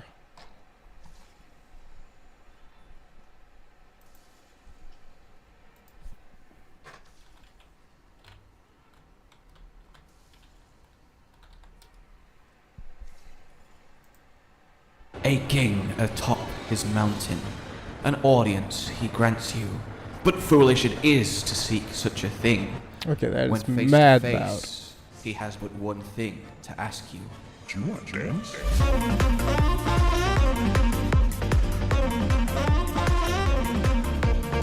Okay, but could you imagine though? Hello, ladies and gentlemen, welcome one and all fellow hunters, as today we talk law of the Serpent King Dragon, Dalamadur in all his glory, the largest monster, one of the most powerful creatures to exist in the Monster Hunter world, a mighty legend, and sadly, more forgotten than I think a lot of us would like, but he is magnificent, both in what he does and how he does it. From being able to grow over a mile long, to being able to disintegrate mountains with but a movement. You know there is something purely badass about a monster that cannot be contained by a single icon. Oh yes! So, first and foremost, what are your initial thoughts on Dalamadur as we dive into this, and indeed your thoughts on the lore finally returning after a healthy break? I have missed talking ecology and what makes these monsters we all love tick. In the case of Dalamadur, it's that clock he swallowed. I'm sorry, I'm trying my best here. So, a huge elder dragon, massive beyond human comprehension. The only mention of its existence is found in fairy tales, which claim it can warp the very surface of the world and level mountains with a single twitch. Indeed, the Dalamadur that spend their days on the spear-tipped crag, though they have been known to roam further afield, some to the New World to die in the Rotten Vale, though we'll get to that, but some still hunting through forests near and far. By and large, they stick to their mountain home in an uneasy peace with the local villagers and villages. Should any of them catch their ire, well, there is naught you can do to repel the death that the Serpent King Dragon would bring, but they are content up on their lofty perches to stay there to live out their lives in peace, and their lives are incredibly long-lived. It is a snake wyvern, although of course elder dragon, sharing that category with Najarala, but so much more ginormous in scope. Like many species of snake, well, the leading theory is they never stop growing, though what they eat to support their massive frame and ravenous appetite and endless need for fresh sustenance and energy is as of yet a mystery. It could be the case of a Laviente, a far cousin of the Dalamadur, in that they simply hoover up entire environments, but there would be reports of that happening. As it is, though, they get their nutrition from somewhere, perhaps deep underground. They are burrowing animals, and indeed have been found to tunnel under an ocean to reach the Rotten Vale, as I touched on before. And it is here where we find proof of the Dalamudur's most alarming secrets, its potential. You see, the Rotten Vale itself, as I'm sure many of you are aware, is largely constructed from Dalamadur skeletons. The very paths you walk on, the spines you see lining said paths. The map itself is simply connected bones of these behemoth serpents. But to put it in perspective, to really help us understand it, we have one single vertebrae here of a long-dead Dalamadur. It is about the length of a Radabar. God, I'd forgotten Radaban even existed. He really is kind of one of those monsters, and I feel kind of bad for him. In any case, we'll be using the scientifically accepted measurement of Radaban lengths. And with that vertebrae being one Radaban length, well, we can kind of extrapolate out using a real-life snake skeleton. they have a lot of vertebrae. So imagining just one single one of these, roughly the length of a Radaban, is kind of, well, spine-tingling. And indeed, using the fact that a Radaban is around 18 meters long, and that is the length of a single vertebrae, we can do a rough guesstimation of the entire width of the snake itself, getting about 60 meters, which is lunacy. The largest snake to ever existed, the Titanoboa, was, to put in perspective, 1 meter in diameter, which, don't get me wrong, is a dirty, great, big, terrifying serpent, and it also grew up to 15 meters long. So if we scale it all up, allow for the average number of vertebrae in an adult snake, we kind of get numbers that put a adult Dalmadur before dying in the Vale, likely of old age, as naught could challenge it at that point, at over a mile long. Now, whether these are an ancient species, long extinct, similar, but not quite like the ones we fight in the game itself, is hard to say. What is, well, sayable is just how potent the power of Dalmadur is. We find relics of it in the Rotten Vale. These blue, softly glowing rocks are long dormant, or perhaps not so dormant, meteors summoned by the Dalmadur. It has the mysterious and uncanny ability to rain fire from the sky. Likely superheated rock churned up and sent skyward to come hurtling down, it is infused with the very essence of the dragon. And it's long-lived. For these to still be active so long after the death of that which likely created it is alarming. A local Odogaron can crack it open and spew forth the signature blue flame, damaging it immensely along with you, the hunter. This is such a neat detail, and something that really is a testament to just how potent, both in strength and longevity, the Dalmadur as a species truly is. Now, we have the serpent itself, a superheated chest acting like a massive heat exchange regulating vent. This lets it spew forth its flame.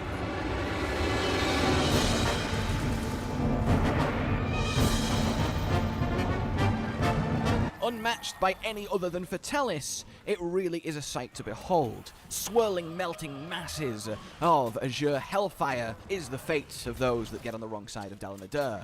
And of course, it has its entire body to throw around too, of which it is, well, immense. It's covered in spines and hooks to grip onto rock and help its burrowing, and has the last vestiges of limbs across its body. These, much less developed than the rest of it, they truly are, well, a simple reminder of an evolutionary past. Similar to the skink, how it can move snake-like, sliding on its body left and right despite having arms. Though calling them arms is a little bit generous, as they tend to not be that good with them, as I can confirm with my own blue-tongue skink. One day I will destroy you, father. But that aside, the sheer majesty and power of this Elder Dragon cannot go understated, and so rarely encountered, which is why they were resigned to the stuff of stories to scare children to sleep at night. That said, they of course are very, very much real. Heaven's Mount, their home. Their population, unknown. How they reproduce, unknown. Though imagining thousands of Dalmadurs riding around in like a snake mating ball like anacondas do is probably an image you guys didn't need, but one that I feel compelled to pass on to you anyway, as it's important, we cover all angles of this creature. In any case, what is clear is they have no natural enemies, predators, or competitors. There is very little that could go toe-to-toe with them. You have to go to the upper echelons of even near Black Dragon level or Black Dragon level itself. Size is everything in nature, and those with the most bulk generally are left well alone. It is for this fact something like the elephant is simply, well, ignored by every other living creature, lest it is crushed on a whim. It has the tongue of a snake, as you might expect, able to taste the air to sense its prey, and unlike vipers, pythons, and boas, I would imagine that Dalmadur does not have a level of heat vision that they indeed do. If you are spewing constant fire, well, being able to see an infrared would essentially blind you, so perhaps normal vision is this snake's destiny. Though of course, that is hard to tell. What is easier to tell is the paralysis that its fangs induce. Able to completely cripple anything it might bite, though then again, what is this thing biting that it can't have in one or two mouthfuls? Perhaps there is as yet a species undiscovered that does in fact compete, or indeed is big enough to need proper hunting from the Dalmadur. So much is unknown with them, so much mysterious, because quite simply, it's so incredibly difficult to research. It's not only an incredibly inhospitable, hard-to-traverse place, the spear-tipped crag, but Dalmadur are fiercely territorial and incredibly aggressive. Normally an animal of this size would ignore something like a hunter. It is no threat, it is inconsequential, it is tiny. But even a single hunter in its presence, it will stop at nothing to eradicate them and defend its home. It is a barren landscape up there, and would lead me to believe that the secret of the Dalmadur is what happens underground. It spends so much of its time hibernating too, which helps, well, its limited food reserves go further, but there has to be an element we're missing. A key to unlock the door that is this snake, where everything would fall into place. In any case, earthquakes constantly rattle from Heaven's Mount, the rock being carved, changed, moulded at the whim of this creature. It cannot be resisted. Seriously, imagine a snake being able to, at a moment's notice and with minimal effort, do this to a mountain. That is the threat that Dalmadur presents, and it is very lucky then for both the people of the Monster Hunter world and the Hunters Guild that they don't roam too far. That then is the Dalmadur. The fight itself is, well, as you might imagine, the spectacle, it is epic. It does get a little bit, as you do it over and over and over, but that is the case with every big set-piece boss. You can lay him low and run along his body to reach the head, and getting at the vent is quite the critical area too. To shut down his ability to properly regulate heat is a massive help to hunters fighting it, though very few hunters have even seen a Dalmadur, never mind brought one down. There is a lot of prestige to any who can. Of course, then there is the Shah Dalmadur, a subspecies and a state that the Dalmadur takes on, similar to Rusted Kashala, well, when it has freshly shed. They are more powerful and more aggressive, as their shedding has left them momentarily weakened, but they more than make up for that with the increased veracity of their attacks. Now a, well, more reddy, orangey, browny hue until their colouring settles back to normal Dalmadur. It would be more accurate to call this a variant than a true subspecies, as it is not permanent and happens cyclically as the snake grows and sheds its skin. In fact, you would think one would be able to find a massive shed Dalmadur skin around Heaven's Mount. Snakes, by and large, can shed in one single, sock-like piece that will come off them instead of little bits and flakes. So perhaps there is something going on where they go to shed some secret place that they know about that we've not been able to find, as finding a Dalmadur mid-shed would be an incredible discovery, and not to mention leaving it in a much more susceptible state to being hunted as it struggles with its own skin, which is a sentence that I never ever thought I would say. And indeed that's supported, as the Shah Dalmadur only appear at certain times of year from underground, which means there must be a place the shedding occurs, as they're very much aware of the weakness that it can present. So I think there's a lot of potential in an expedition to the Spear-Tip Crags, searching underground, seeing where the Dalmadur goes. I've often thought an underground oasis of lush life would be an awesome environment for Monster Hunter, and actually fighting a Dalmadur somewhere else, maybe where it truly calls home, would be one momentous way to punctuate it. And indeed, I do hope we see Dalmadur again. He is magnificent, and snake wyverns in general need as much representation as they can get. They're just purely cool. And this guy, while not the heaviest monster that goes to Zora, is by far and away the longest, and at the very least hide with general bulk thanks to that length. Not getting him once more would be such a shame going forward, especially as the idea of his fight being redone and rebrought to life in something like Monster Hunter 6, building on what World and Iceborne did. It would let you do a Dalmadur fight that is just unbelievably cool, way above what was possible when he first got introduced, and I would just absolutely adore to see it.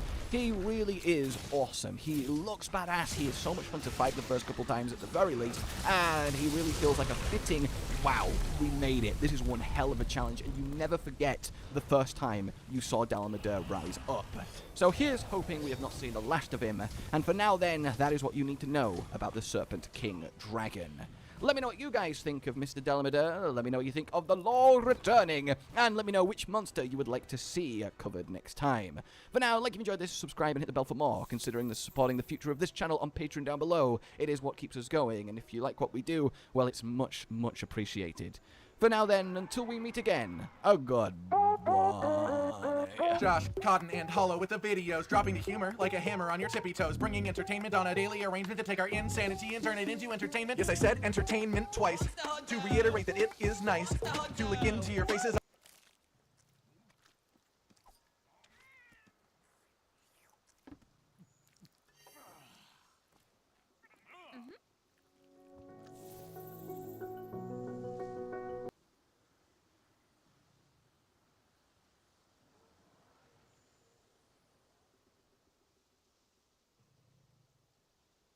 Hey Pokemon Masters, Toby here, and while this video about the Pokemon timeline is filmed after the last two videos I did about the Pokemon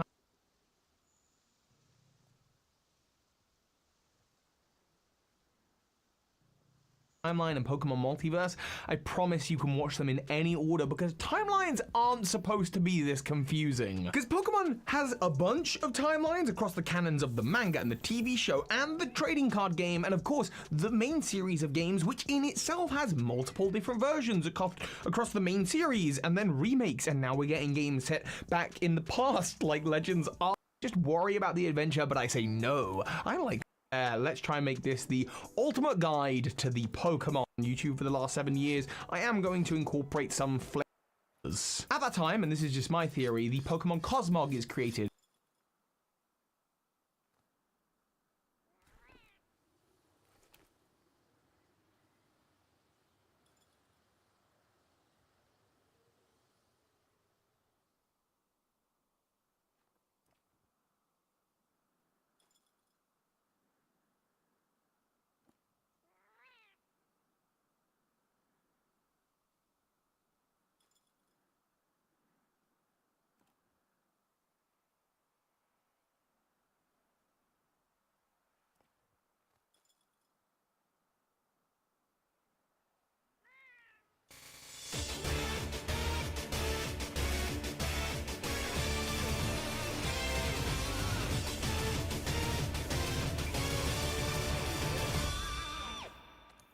At the beginning, there was nothing but an egg, which hatched into Arceus, also known as the Pokemon God. Arceus created Giratina, Dialga, and Palkia to administer the powers of antimatter, time, and space. Where Dialga and Palkia created the basis for the world, Giratina was eventually banished by Arceus to the Distortion World for its violence. With their labors complete, Dialga and Palkia retreated to their dimensions, while Arceus continued its mission, creating 3 Lake Guardians. More legendary Pokemon like Kyogre, Groudon were formed from the depths of the world, filling the seas with water and creating land. Rayquaza, the third of these, floated high in the ozone layer and intervened whenever the 2 arch-enemies clashed. The only other Pokemon known from these times were the Mews found around the world, and Regigigas, who with his strength shaped the many regions and created 3 Titan Pokemon, Regirock, Regice, and Registeel, of clay, ice, and magma. The era of creation drew to a close as Arceus went into slumber upon creating 3 time-space orbs. Hundreds of millions of years passed, and the once great Mew population slowly declined. The first humans appeared, and the few Pokemon in the era of creation became many as prehistoric types such as Kabuto, Kabutops, and Aerodactyl appeared, ruled for 200 million years, and went extinct following a meteorite impact. Only the first Pokemon bird, Arcan, and the turtle Pokemon, Tirtuga, were left to thrive and marked the beginning for a new line of Pokemon. Hundreds of millions of additional years and countless evolutions passed until the end of the last Ice Age, which led to another reduction of the number of existing Pokemon.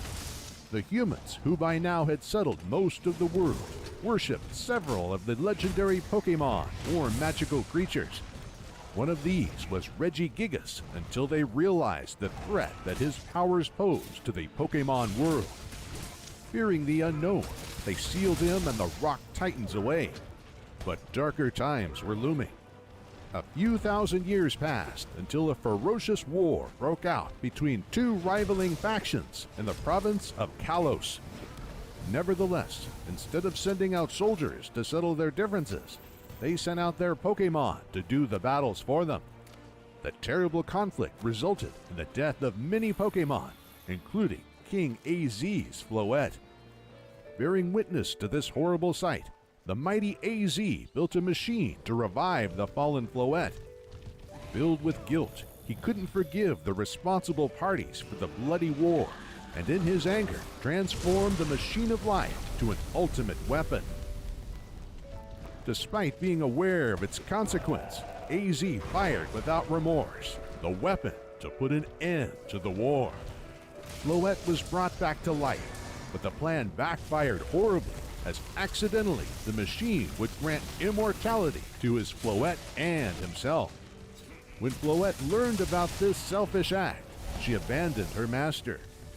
The destruction that followed was so great that it caused a rift in time and space itself and led to the creation of two different multiverses.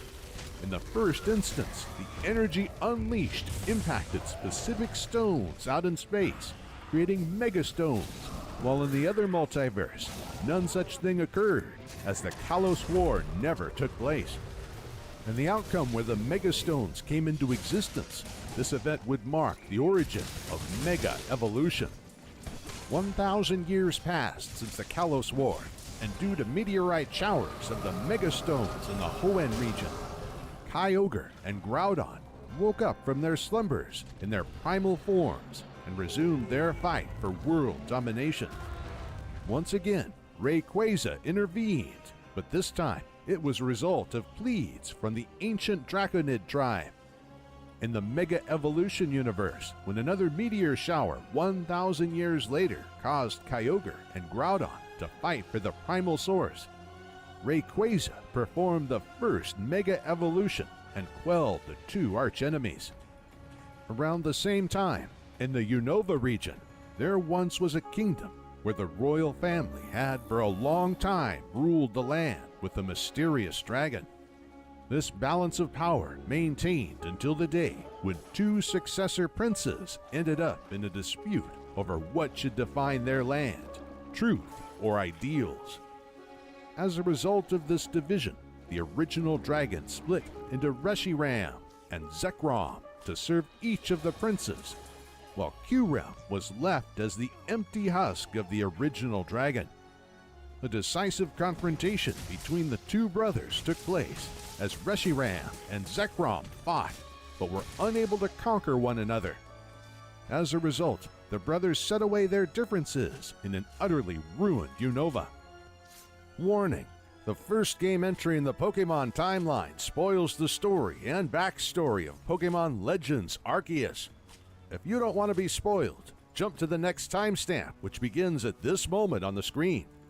We will give you 5 seconds to jump to that point before we dive into the 25th anniversary Pokemon Game Changer. In one of the multiverses or dimensions, and within this one of the Land of Creation, was Hisui, the future Sinnoh equivalent to our 19th century. It remains unknown whether this is a brand new multiverse from the non-Mega Evolution universe, where we find Diamond and Pearl, and possibly Brilliant Diamond and Shining Pearl. Though at the same time, it seems pretty clear that this one is distinct from the multiple Mega Evolution multiverses. Anyhow, for some reason, the disturbed Arceus was setting a plan in motion from his divine realm, summoning a child, which might have been Lucas or Dawn from a different time and space or multiverse that he or she was sent to. With one clear task: seek out and catch all Pokemon in the region of origin, just like the ancient hero had done before him or her. A world where advanced Pokeballs of steam and wood surfaced earlier. As a product of the Industrial Revolution from the Galaxy team, which under Commander Kamato's leadership began their mission to tame the terrifying wild Pokemon. At first, this came at a great cost as the original Galaxy settlement went up in flames, and the entire team relocated to the northern Hisui region, where two clans, the Diamond of Time and the Pearl of Space, were in open conflict over which represented the almighty Sinnoh. This was the reality that Commander Kamato arrived to, founding Jubilife Village for his organization and any other settlers in the southwestern corner of Hisui. Here, urban human activity bustled, but not far beyond apart from the Security Corps, whose task was to rescue Survey Corps members whenever they wandered out into the Pokemon-dominated wilderness. The latter was under the leadership of Captain Celine, who worked closely together with the Pokemon expert, Professor Laventon, and then with either Akari or Ray, depending on the boy or girl multiverse. All to charter and tame the areas where wardens, under the command of Atamon and the newly elected Irida, took care of the 10 noble Pokemon. Each of them protected Hisui in the name of the almighty Sinnoh, and were revered at Coronet Temple. It was to this time and space of origins that Arceus, after transforming the modern smartphone into the Arc phone, dropped likely Lucas or Dawn, or an equivalent of, from the time-space rift. The child from a different time and space was by accident found by Professor Laventon, who ended up on Prelude Beach after 3 Pokemon he had brought to Hisui ran away. Realizing that this lost child from the sky with amnesia was special, and with a clear goal to seek out all the Pokemon, he tasked him or her to catch the 3 Pokemon before returning back to Jubilife Village. There, he or she met either Akari or Ray of the Survey Corps, and his or her leader, Captain Celine, who accepted that the child could join the Corps if it could pass an initiation trial with the starter Pokemon, Cyndaquil, Rowlet, or Oshawott. With this introduction cleared, the child joined the Galaxy team and settled down in Jubilife right before lightning struck the noble lords and the sole lady in their arenas. Thus, Kamado, after being consulted by Ataman and Irida, gradually tasks the new prodigy to calm down the frenzied Pokemon. Together with Professor Laventon, and followed by the obsessed with Hisui's past, Volo, the child traveled first to the Obsidian Fieldlands, where he or she obtained a Celestica flute from Ataman to call Warden Mize, Weirdeer, and faced Cleaver after convincing leader Irida to clear it of its frenzy. Completing these missions, plus collecting and battling enough Pokemon, granted a higher rank and permission to travel to new corners of the region. This way, the child reached Crimson Mirelands, where Warden Calaba's rideable Ursaluna and Warden Arezu's frenzied Lilligant awaited. Overcoming these obstacles and the bandits consisting of Galaxy, Diamond, and Pearl defectors brought the child and Arezu back to Jubilife, where Arezu became the village's new hairstylist. Kamado then ordered and Celine granted permission to reach the Cobalt Coastlands, and within it, Firespit Island. An area without a frenzied noble, as the previous one had been lost to the waves while rescuing its child. A tragedy that had deeply impacted Pearl Warden Palina, who herself had to be rescued by Diamond Warden Iskin and his Bascu Legion. Needless to say, the two grew feelings for each other. By the time the child from the sky arrived across the waters, Iskin and Palina helped willingly, as the Galaxy team was a uniting force between the clans. What they didn't expect, though, was that the bandit trio would abduct one of Palina's Growlithes and attempt to evolve at Firespit Island. As fate wanted, at Firespit Arena, the lost noble's son confronted the bandits who had abused his friend and then evolved to become the new noble, Arcanine, which naturally also ended up frenzied after another lightning strike. The child from the same sky with bulbs made by Arena and Palina calmed down the successor, and with it allowed the spirit of its deceased father to pass on. With all matters resolved and a new rank obtained, things turned out quite differently at the Coronet Highlands. The Pearl Warden, as a fellow time and space immigrant from the sky, showed great understanding and admiration for the child from the sky, while the Diamond Warden showed lack of tolerance, blocking the path to her frenzied noble, which could only be reached after Igor granted the child the expert noble climber Sneasler. With Melly defeated, Electrode could finally be called, and the child, after a tiresome journey, could set out for the even colder Alabaster Icelands, where the final frenzied noble Avalug awaited. Though reaching him with balms of his favorite food turned out to be a challenge, as Diamond Warden Sabi wanted to play cat and mouse with the Galaxy veteran. A chase which ended on top of Snow Point Temple, where at last Hisuian bravery opened the path to calm down Warden Garrick's Avalug. The last noble had been called, but when peace at last appeared to be achieved, the sky went wild. Accusing the child of everything that had transpired, Commander Kamado didn't listen to Ataman and Arita, who banished the outsider from the Survey Corps and village. Unable to gain any help from the Diamond and Pearl Wardens, the child was approached by Volo, who brought him or her to Mistress Kokida. She had a clear goal to mend the rift in space-time, and with it tasked the Wanderer to seek out the 3 Lake Guardians in order to obtain the Red Chain. Even so, not everyone in the Diamond and Pearl clans and the Galaxy team abandoned the child from a different space and time. Captain Celine sent her Abra, while Ataman and Irida came personally to aid.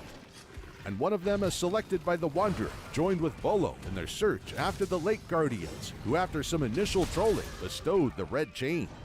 With it, after the child was restored to the Survey Corps, the two clans rushed for Mount Coronet, where the Banished faced the commander in order to challenge and catch Dialga or Palkia. Though this didn't turn out to be enough, as in order to restore balance, you needed both space and time, or time and space, and thus the enraged Dialga or Palkia surfaced. Everyone was forced to retreat, but with Balms and the original Balm, the child from the same sky was able to calm down time or space counterpart and catch it with the Origin Balm. Unfortunately, the same could not be said about the Temple of Sinnoh, which was in ruins. Still, the world had been saved from tearing itself apart, so a festival was in order. But with this one concluded, it was time to address the mission from Arceus. Seeking out the legendaries, receive their plates, and complete the Pokédex. A task which Volo volunteered to assist with. The Hisui legendaries, starting with the Lake Guardians, were all caught. And with it, all plates were in the hands of the Wanderer from the sky. Everything seemed to go smoothly as the Pokédex was completed, but as investigations regarding the banished Giratina surfaced, Volo, as the ancestor of Cynthia, unleashed the final act of his elaborate scheme, tricking the time and space-traveling child to return to the ruined Temple of Sinnoh at Mount Coronet's peak and offer the 17 collected plates. Columns cracked and broken, pillars now shaped like spears stabbing into the heavens, but no Giratina in sight, as Volo had already allied with it in the distortion world and held the 18th plate. Revealing his true psychopathic self as the mastermind who orchestrated the space-time rift and all its consequences in order to meet the creator Arceus in battle with Giratina by his side, subjugating its power and creating a new world, undoing Hisui, all the other regions, and everyone living in it, as if they never existed. The battle for the world was about to take place, and with the same frightening Pokemon that Cynthia used in her time and space to reign as champion of Sinnoh, Volo aimed to humiliate the Wanderer. However, it failed, so he unleashed Giratina from the distortion world, which also failed, infuriating Volo, who, as a descendant of the ancient Sinnoh people, had done everything he could to enrage Dialga and Palkia, drag the creator of everything out from hiding. Summoning a trainer who battles alongside Pokemon to counter the great wielder of Pokemon in this time and space. Understanding this, Volo handed over the 18th plate to Arceus, his chosen one, and accepted that his journey was over. With it, the Celestica flute transformed into the Azure flute, and the time had come to face the creator of all Pokemon. Volo wouldn't accept it, but his scheming only resulted in telling his descendants about Giratina, and they had a different point of view from him. Cynthia fought against the evil that Cyrus, Captain Celine's descendant, aimed to unleash. But back to Arceus, who at the end of the stairway in the heavens awaited the arrival of the child he had brought to this world, first testing and then congratulating on seeking out all the Pokemon of the region of origin, just like the ancient hero once did, he and the Pokemon that walked beside him. The struggle was over as Arceus bestowed a part of himself so that he could walk together with the one he entrusted everything to foil Volo's plan. Receiving the 19th and final plate from the deity of the Pokemon universe himself, the Pokédex was complete, and with it the timeline of the remaining games began as Commander Kamado began to study Pokemon himself, and his descendants, including Rowan, became the professor of the region. Celine became the new commander of the Galaxy team, setting her bloodline on the path of power that would lead to the tragedy of the kind but misguided Cyrus. But that is a story that will be told another day. Sorry, Force of Habit. Later on in this timeline. With technological advancements, Pokeballs became more and more refined in the coming years, decades, and even centuries. So, to regulate and professionalize a growing gambling industry of battles, official Pokemon leagues were set up in the different regions. To enter these, a trainer had to travel across the particular region to obtain gym leader badges. The popularity of the sport exploded, but with a lucrative multi-billion-dollar business on the rise, it was bound that dishonest souls would attempt to exploit the situation.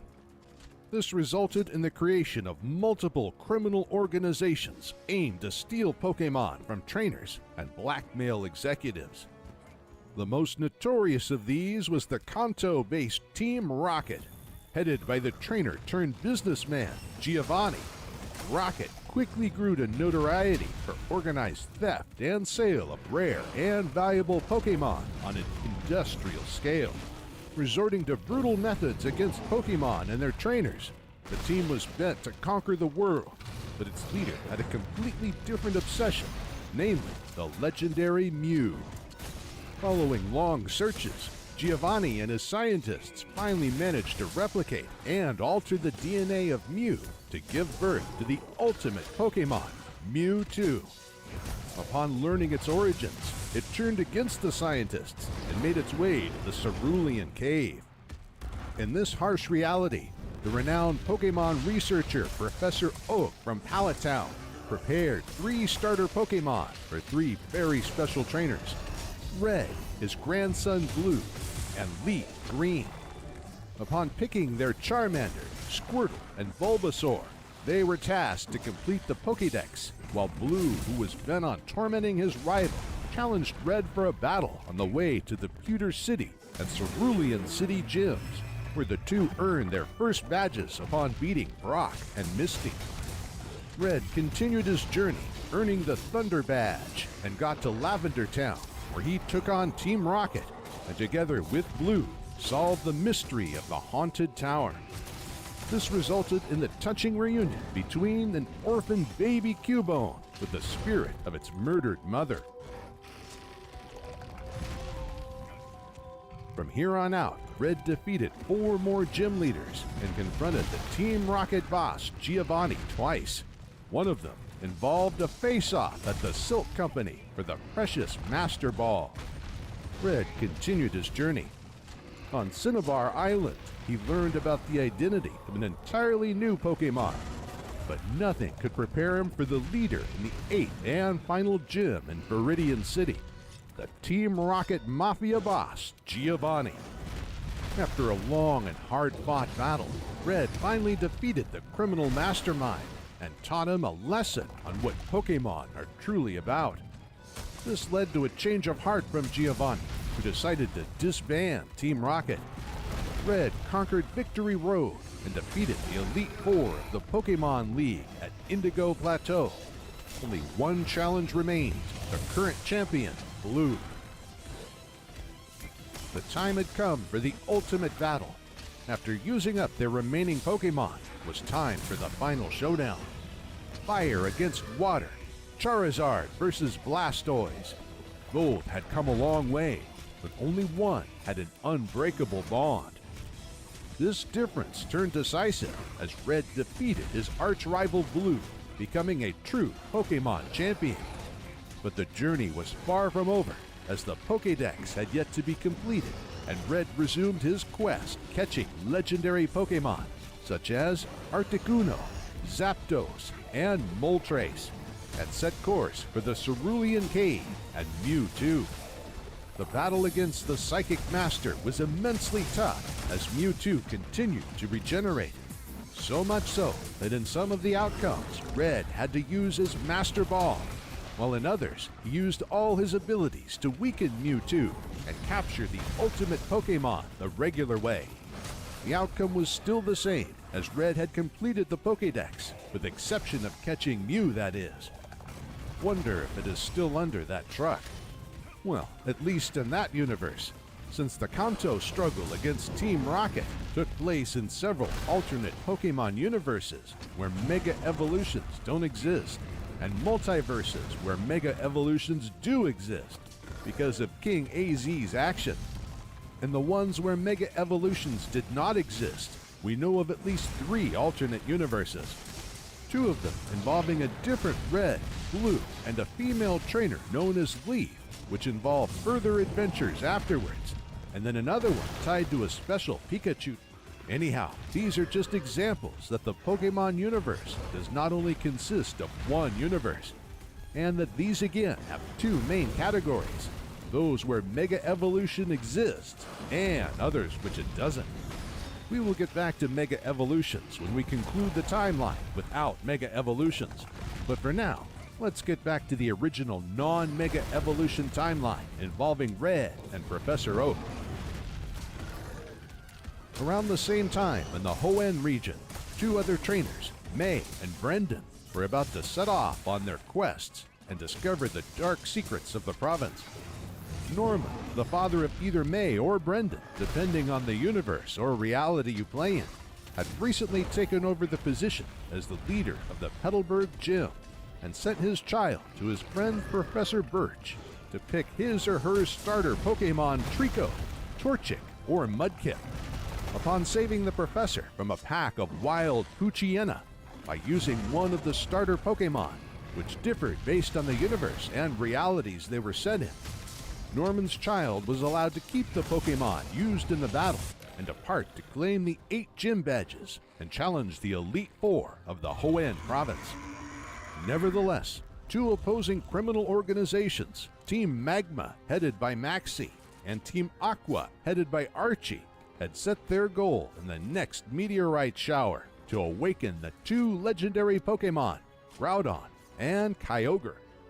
Meanwhile, May or Brendan awoke the legendary rock titans of Hoenn, Regice, Registeel, and Regirock, battled the mini grunts and admins, and slowly learned that the 2 teams aimed to use the red and blue orbs to summon Groudon and Kyogre to respectively expand landmass for humans and expand the amount of water. Despite being warned in 3 alternate universes, the team leaders awoke the sleeping giants. This was a massive mistake, as the ancient Pokemon had no interest in obeying the teams and headed to Sutopolis City, causing the weather to go wild. The ultimate showdown was about to take place.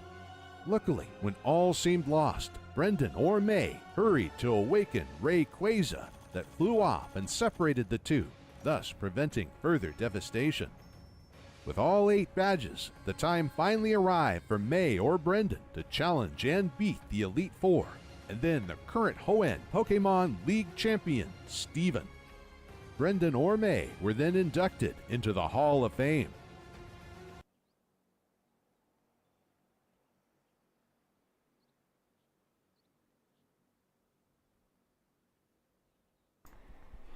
Okay, I think I've got a good gist of both lores, especially the Monster Hunter lore, where one story is solely based, and the other where the other is solely based. I think it's Arceus lore looking time.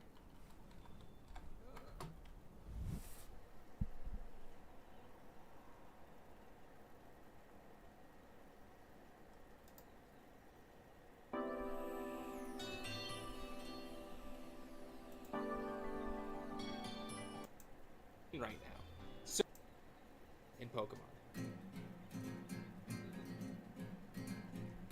So the building blocks of figuring any of this hidden story are through a time and space portal in a town that was still in the middle of gathering supplies and being built. They somehow had spare housing for the player. They even mentioned that maybe they should build more housing just in case more people show up out of the blue. So it definitely sounds like they weren't prepared, right? So there had to be a reason they just happened to have a spare room. They didn't just build it for you on the spot, and they probably aren't wasting perfectly. Just getting started. There are many other things you can observe about the Pokemon. If you're getting close, or you have the light hit just right, you'll realize what we're doing. We're trying to... All of the Pokemon obviously have their own animations, but quite a few of them have really... I've built a intolerance for YouTubers that just show camera face and then talk. Don't know why. I'm trying to get out of it. But for me, right now, it's content I don't want to see. I prefer the content that is majority of whatever you're talking about, unless, My favorite of them is, you know, seeing things isn't in general, the things worthwhile known for is in the content. Like a fake tree, but for this video, I would like to see. In reality, they are a rock type and a lot more alive. Pseudo, fake, wood, fake wood, right? Anyways, so in Legends Arceus, if you look at it from a distance, or if you sneak up on it without it seeing you, it'll have its arms down. Once it finally sees you, tree mode. Very smooth, you fooled me. But this isn't the only case of unique detail. Chansey will rush over to heal you if you get hurt nearby. Mr. Mime will mime the relaxing and drinking pose from Detective Pikachu. And Nosepass will always face north, just like it says in the Pokédex. like, when you see it. Like, obviously, if you're battling it, it'll turn Don't think I need to hunt It doesn't anything end there. more. As a bit of setup, when you throw a Pokemon into the water, most of the time, I think it'll either I've got stand on a enough to flotation forge device, everything. fly, or especially if it's a water Pokemon, it'll swim. There are exceptions to this. Normally, Decidueye stands, so you might assume when thrown into the water... This is more gameplay than I thought.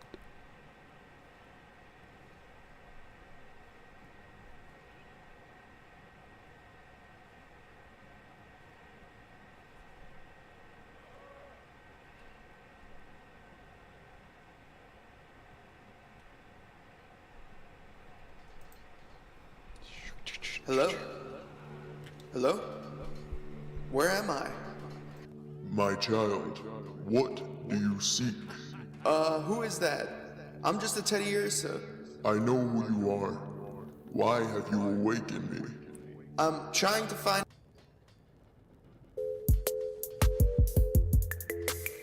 What's up, Pokemon fans? Mega Teddy Ursa here, and today, we're going over probably the most important origin in the Pokemon world. Today we are diving into the story of the god himself, Arceus. Energy. That's all we are.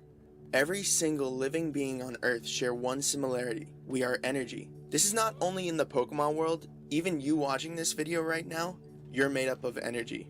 To learn about the god of Pokemon, one must understand this. Before Arceus, there was nothing but a singular energy. It was a mixture of all the emotions and shared all feelings. When energy is so powerful, it can manifest into matter. In this case, the matter created was an egg. This egg would give birth to everything we know. The god of all Pokemon, Arceus, was the physical matter created. Before I go any further, I want to put something to rest. There are so many people that believe Mew created all Pokemon. And I get it, although Mew may have been the Pokemon that all Pokemon DNA evolved from, Arceus still did create him. This is, in my opinion, one of the biggest holes in the Pokemon lore I have run into.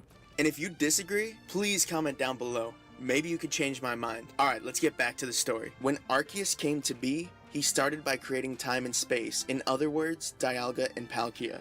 Because time and space is such a powerful force, a Pokemon was born from the event. A Pokemon we call Giratina, or as I like to think of him, the Pokemon Devil. Along with Giratina, the Lake Guardians were created, and as well as Mew. But many people seem to overlook this. Arceus is the only trio master of two different trios, being the master of both the Lake Guardians and the Creation Trio. After Arceus created these Pokemon trios, he went into an eternal rest. Because Arceus was in an eternal rest, there aren't many recorded events about this Pokemon. One of the few events occurred in Arceus and the Jewel of Life. It was angry at the people of Machina Town for Deimos' unwitting betrayal of it in ancient times, and so it attempted to destroy the Pokemon land. With the help of Ash, his friends, and Sheena, they were teleported by Dialga to ancient times. They directly influenced this event, changing the future for the better, so that Arceus would stop its destruction. See, I just did it, I called him Arceus. You know how hard it is to say Arceus every time? They did this for that exact reason. Arceus was originally intended to appear in Pokemon Diamond, Pearl, and Platinum in the Hall of Origin, when summoned using an event called the Azora Flute. However, the Azora Flute was never distributed by the Pokemon Company. It even said when receiving the 20th anniversary gift Arceus, that Arceus could only be attained in Diamond and Pearl in the Hall of Origin. This was obviously not the case, and if I can be quite honest, I believe this mistake opened a whole new age of Pokemon game hacking. So many of us wanted to do the Azora Flute event to get that secret Pokemon. And to be honest, I even ended up cheating to get him.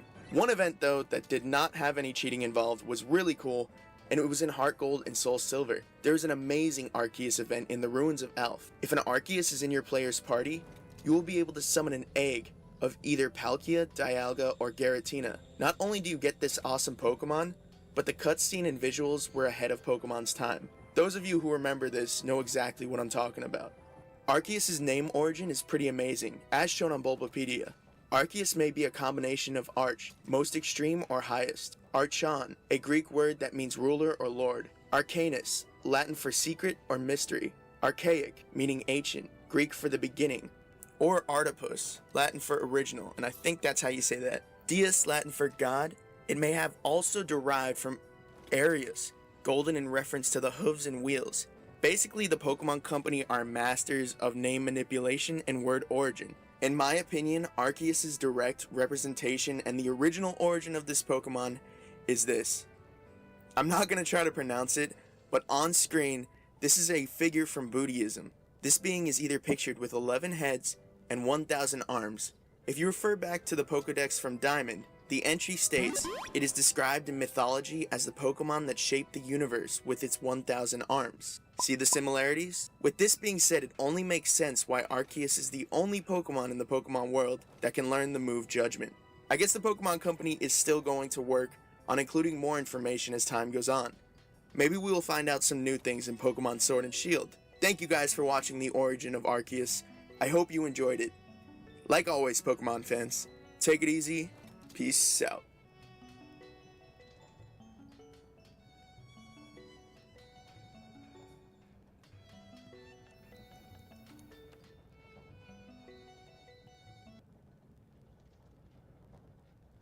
Hey, Pokemon Masters, Bookkeeper Toby here.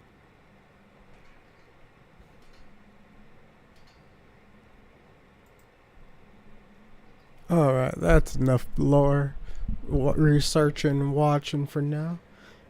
I'm in the stream after showing you my outfits that I have here.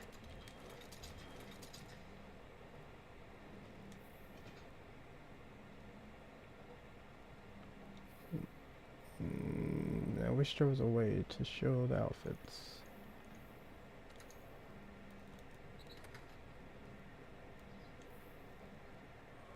Wait.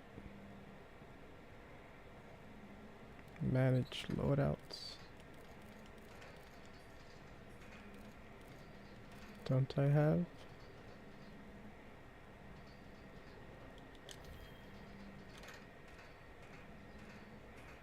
Okay, I guess I'll just have to do this way.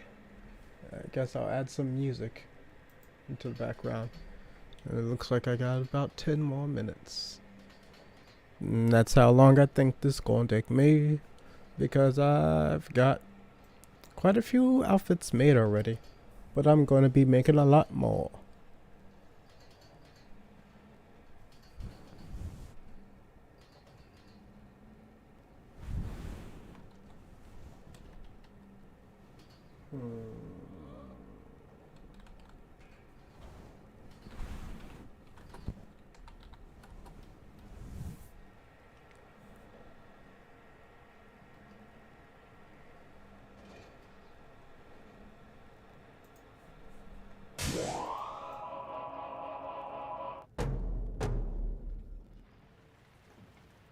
Penny for your thoughts. I hate Brenda, and a bad guy hit me in the shin, and I peed all in my pants. There's nothing a little music can't help. Rockin', rockin' and rollin'. Down to the beach I'm strolling. But the seagulls poking my head, not fun. I said, seagulls, stop it now.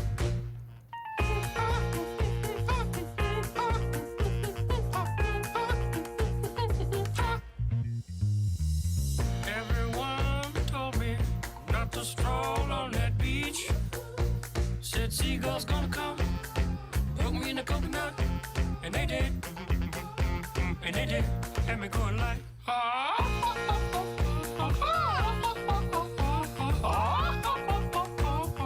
nothing I could do but yell when these birds attacked me. When I tried to run, I fell, and then these kids started laughing, and then got hit in the neck with a hacky sack. Where'd it come from? Now run, run, run, jump. I can be a backpack while you run, run, run, jump, and stop. Put me down. I love to groove and boogie. Yeah. Great. Show you some dance moves. No, I don't want you to.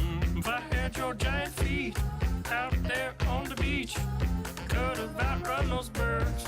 You're a psycho wiener. Let me grab my beater.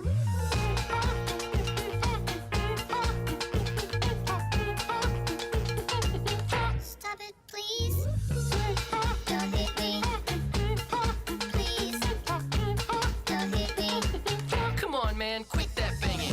Hey, what's that stank? You put a fish in our basket.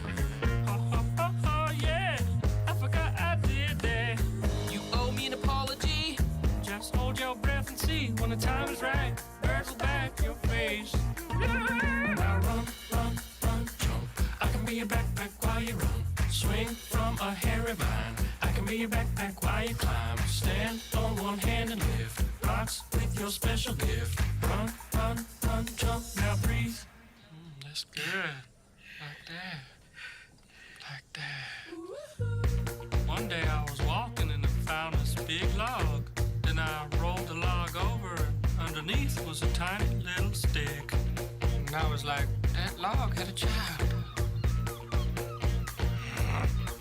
Listen, boy, someday when you are older, you could get hit by a boulder while you're lying there screaming, come help me, please. The seagulls poke your knees.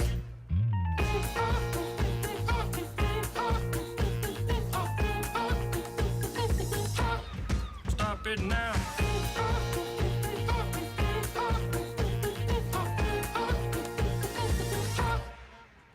Yeah, whatever, you're sort of pitchy.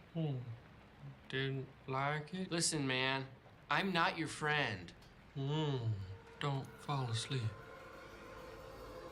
Don't fall asleep.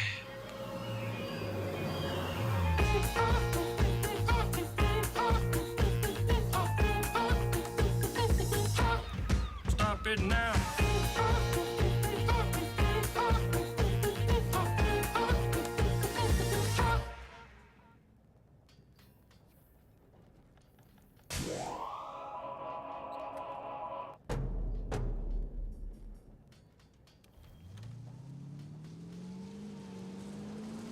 It's too quiet in here.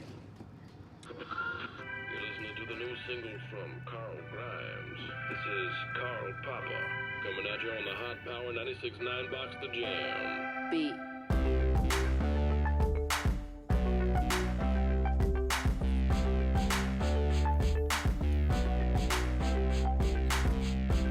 I heard the gingerbread boy, 'cause he's pretend bread boy. Little cookie man never waved to me, so he got knocked out because I flow. Little jiggy jar jar dude, dinner. Man, I just flow. Shoe shine. And no one wanted your stinking tiara, 'cause no one wanted your sticky chair. And why you always talk about the cool kids who take archery? Yeah, you're a shrinky dink. You get a funeral if you don't wise up and call me Carl Papa. Little jiggy jar jar dude, dinner.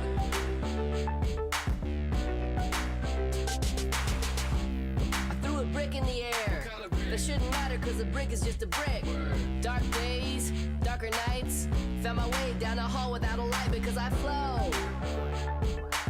Little jiggy jar jar dude, dinner. This whole thing where random dead people try to kill me's gotta go. They keep walking my way. If they're talking, can tell what they say. They keep falling over stuff in their way. Dead dudes walking can ruin your day.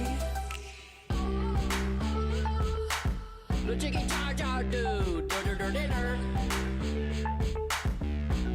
Now all the walkers sing.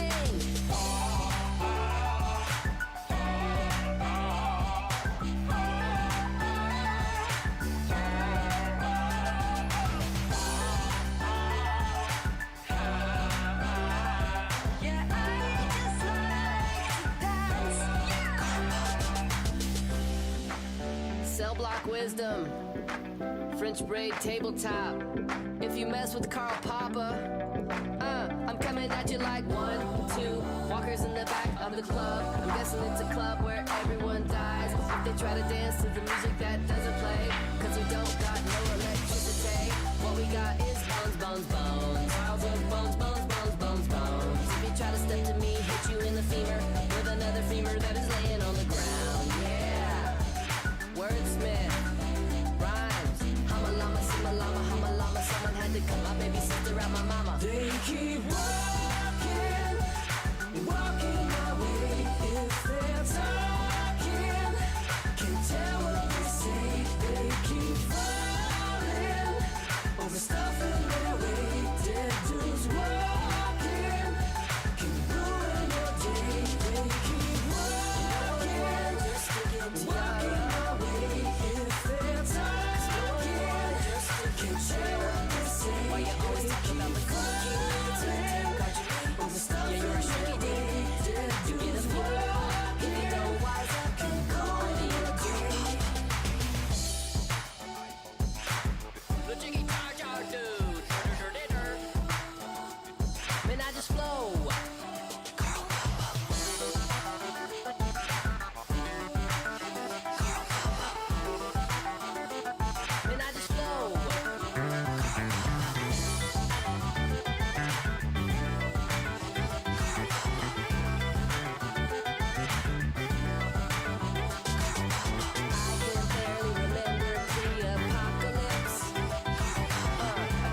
coming at you like 1, 2 walkers in the back of the club. I'm guessing it's a club where everyone dies if they try to dance to the music that doesn't play.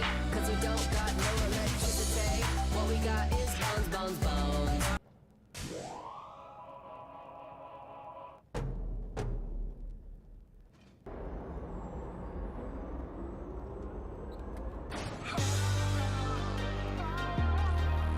It's about time that I walk away, walk away. So I turn around to walk away, but then I look back. Sadly, it make me turn and walk away again. Even though it looks like it's the future, it's really a long, long time ago when there were nights and they got into fights using sabers of light. Even though some things look so familiar, they're not really on Earth yet. It's a galaxy far, far away. Alien DNA walking around every day. No one notices. Well, I messed up. Yeah, I made a mistake. I can't sleep. Have to find your place soon. My tailor's awesome. All the people looking. Rolling like I'm platinum. You know I've gone a long way to change my mind about it since I seen you. But I'm talking at my robot as you mill about the city, and I'm on my way. Girl, there's something that you need to know. Even though it looks like it's the future, it's really a long, long time ago when there were nights and they got into fights using sabers of light. Even though some things look so familiar, they're not really on Earth yet. It's a galaxy far, far away. Alien DNA walking around every day. And no one notices. Space station blown away. It's not the future. Floating in the diaper tank. It's not the future. Space leprechaun fade away. It's not the future. Cyborg with no big boy words to say. It's not the future. Get turned, get real turned. Get turned, get real turned. Well, I'm a jaywalker, got a lot of fresh damage, oh no. I can't always be around to explore foreign love, overflowing for your love. And not I'm sure that when we argue makes me dream about those demon fishes. It's not the way that it's meant to be, and I bless your outfit, that's a good choice. What is he saying? I don't understand. Listen girl, I hope the heartbreak leaves me on the weekend. Even though it looks like it's the future, it's really a long, long time ago when there were nights and they got into fights using sabers of light. Even though some things look so familiar, they're not really on Earth yet. It's a galaxy far, far away. Alien DNA walking around every day. It's a place where furry creatures dance, but they're not teddy bears. They're an alien equivalent, and they may rage in familiar trees, but it's not the redwood you see. It's something else in there.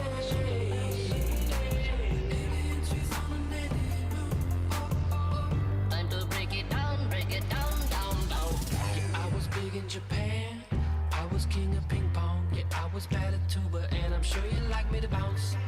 Master, I need one of these. Do they come in threes? Cause I need to squeeze them. Yeah, I was big in Japan. I was king of ping pong. Yeah, I was bad at tuba, and I'm sure you like me to bounce. Sometimes a moment when you wish you could run and hide is when you find you need a new hyperdrive. It's not the future. We all sometimes wish we could get away. And if you try, it's not the future. Just make sure if you're hiding in a cave that it's really not some giant space snake. Even though it looks like it's the future, it's really a long, long time ago when there were nights and they got into fights using sabers of light. Even though some things look so familiar, they're not really on Earth yet. It's a galaxy far, far away. Alien DNA walking around every day. No one notices.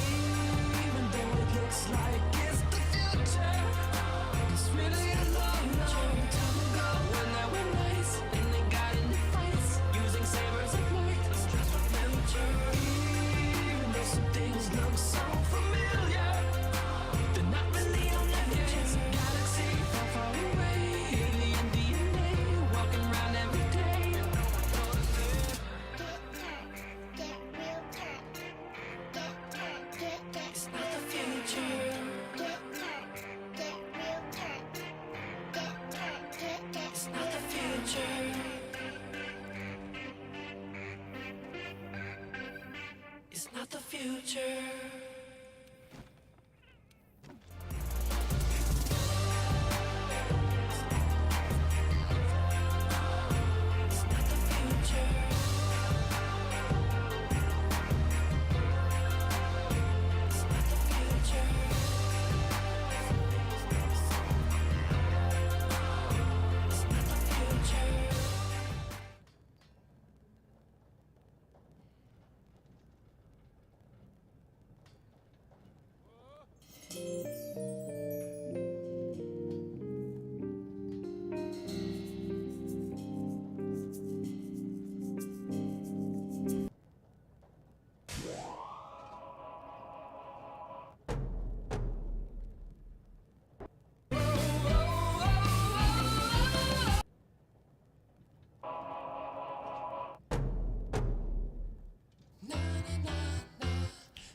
I really liked your falcon sketch. When I was bored, I burned it. Chopping your legs. You don't know how hard I find these buns. Touch my face and you'll have to call G's when there's bees on your sleeve. Now I have to go teach the kids to drink powdered goat bladders. What they want was beef and you have no puppets. You gave them all to me. Doesn't matter. I don't care what you said to the man with the black head. Where is the rubber band? You're ruining my plan. Down the street, just go down the street. They've got the ultimate power in the universe, and before it gets better, it's getting worse. It's not a satellite, but it can light up the sky when it blows. Oh, oh, oh, oh, oh, oh. It's red, but it's not a moon. It's not a moon. It's not a moon. It's not a moon. It's not a moon. Oh, look at her face, she's happy as a tribble. Get my wedding suit. Boy, you don't got a clue. Girl, you're crazy cute. I'm gonna kick some grits up on your face. Yeah, alright. Do you have any bunions or lesions upon you? Let me check your feet. Why? I don't like parasites or children of the night. A quail and his rubber beak are beautifully unique. Bleep, bloop, blow.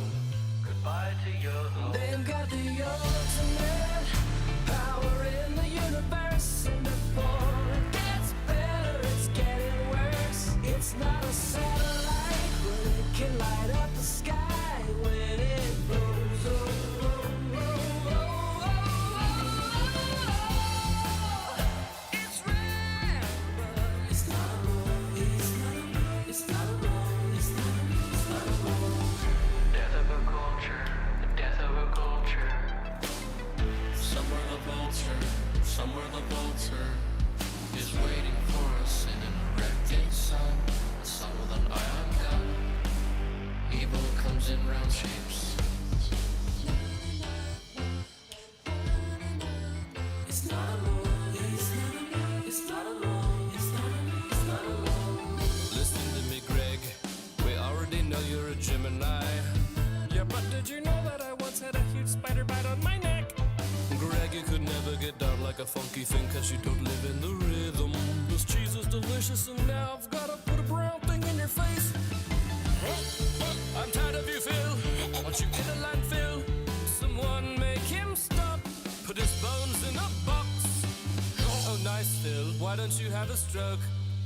They've got the ultimate power in the universe, and before it gets better, it's getting worse. It's not a satellite, but it can light up the sky when it blows. Oh, oh, oh, oh, oh, oh. It's red, but it's not a moon. It's not a moon. It's not a moon. It's not a moon. It's not a moon. It's red, but it's not a moon. It's not a moon. It's not a moon. It's not a moon. It's not a moon. Death of a culture.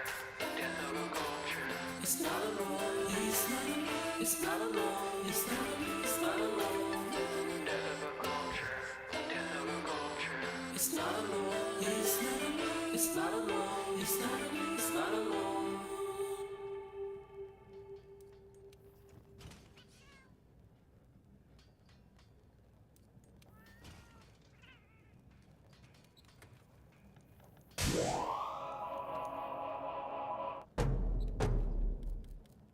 Hey Dak, you got that backing track? Turn it on. Oh yeah. Go ahead, pump it up. I'd love to catch a firefly that's far away. I see your whole crew staring as I put the speed down. You're like a soup can. I'm like Superman. I saw Veronica, the girl that put you off blast cause you played harmonica in art class. I know you want her to, but you don't move cause you don't have any shoes. You touch a pom-pom, I touch an A-bomb. Aw yeah. 20 nights in the ice is a long time when there's hostels on the hill. It's not about what they want, you just gotta walk your walk. 20 nights in the ice is a long time when there's hostels on the hill. It's not about what you wear, it's all about where you are. Oh look, it's a bad guy.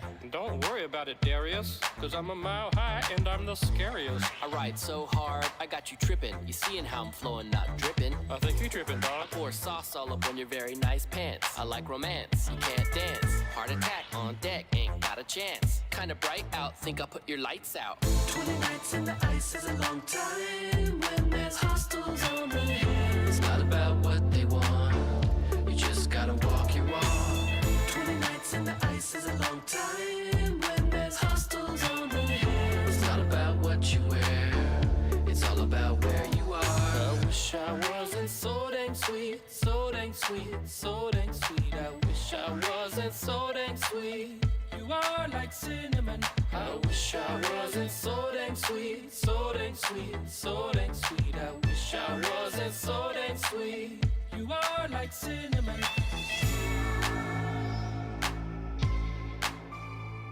Hey guys, what you doing? Avoiding death? Come again? I'm avoiding death. And I'm really freaking, thinking somebody's gonna shoot me. You'll be good, bro. I just wanna see a tree. And you will. No, I won't. Shimmy won't be at the barbecue. Then again, I guess he is a barbecue. Technically, my lies are probably true. Tell your mama not to burn my shoes. Sassy bad guy, what do you wanna say? Before my friend pulls your legs away. Cause pretty soon you'll literally be tripping. Here comes a hot poker. What we do is Wrap it round, then we make it fall down. You are like cinnamon. I wish I wasn't so dang sweet, so dang sweet, so dang sweet. Wrap it round, then we make it fall down. You are like cinnamon. 20 nights in the ice is a long time when there's hostels on the hill. It's not about what they want, you just gotta walk your walk. 20 nights in the ice is a long time when there's hostels on the hill. It's not about what you wear, it's all about where you are. And see if you can give it more bass. Hey, where's the music? Dak is dead.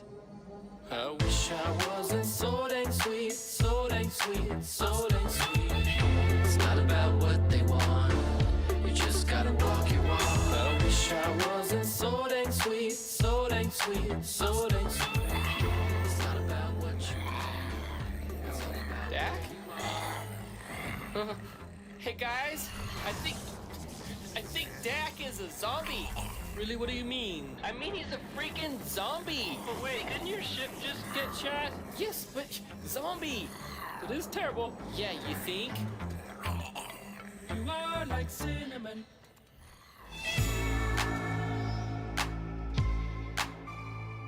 Hey guys, what you doing? Avoiding death? Come again? I'm avoiding death. And I'm really freaking, thinking somebody's gonna shoot me.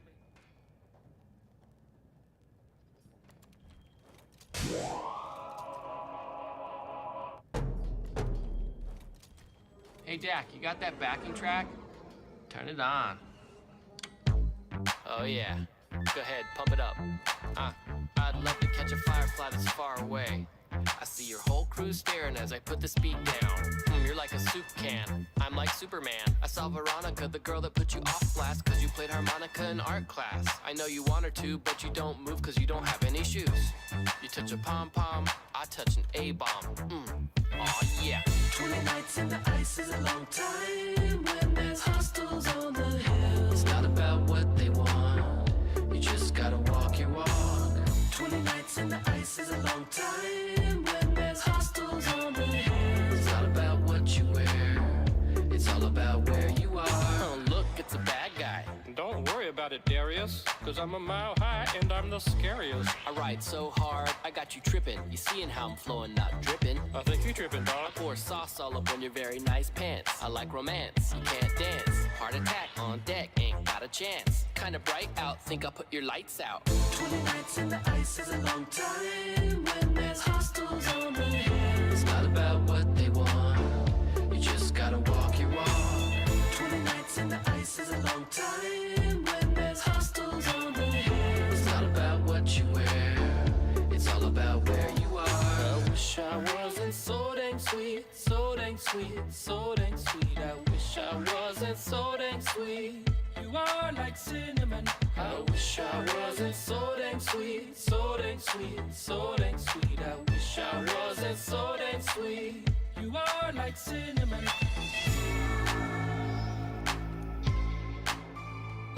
Hey guys, what you doing? Avoiding death? Come again? I'm avoiding death. And I'm really freaking thinking somebody's gonna shoot me. You'll be good, bro. I just wanna see a tree.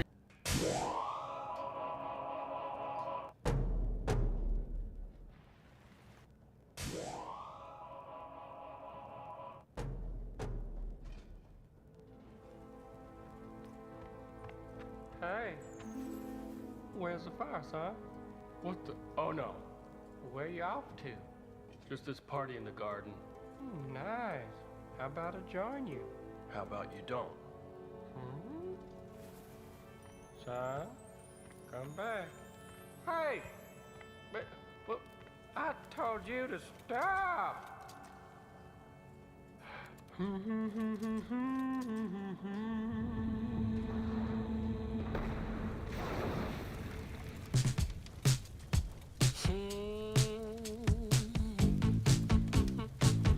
Now that's a fire. Listen, son. Knock you in your head with my stick, with my stick. You gon' have a mark from my stick, from my stick. My stick, my stick, my stick is better than bacon. You can't touch my stick. I don't wanna. Yeah, you want my stick. Dunk your coconut with my stick. Look at my stick. You gon' feel the wrath of my stick. Fear my stick. My stick, my stick, my stick is better than bacon. You can't touch my stick, but it's just a stick. It's my perfect stick. My stick is my friend, born from a log. Everyone can see it's better than bacon. Why'd you get so crotchety and mean? Look at my stick. Why'd you drink that creature's milk is green? Got me sick. My stick, my stick, my stick is better than bacon.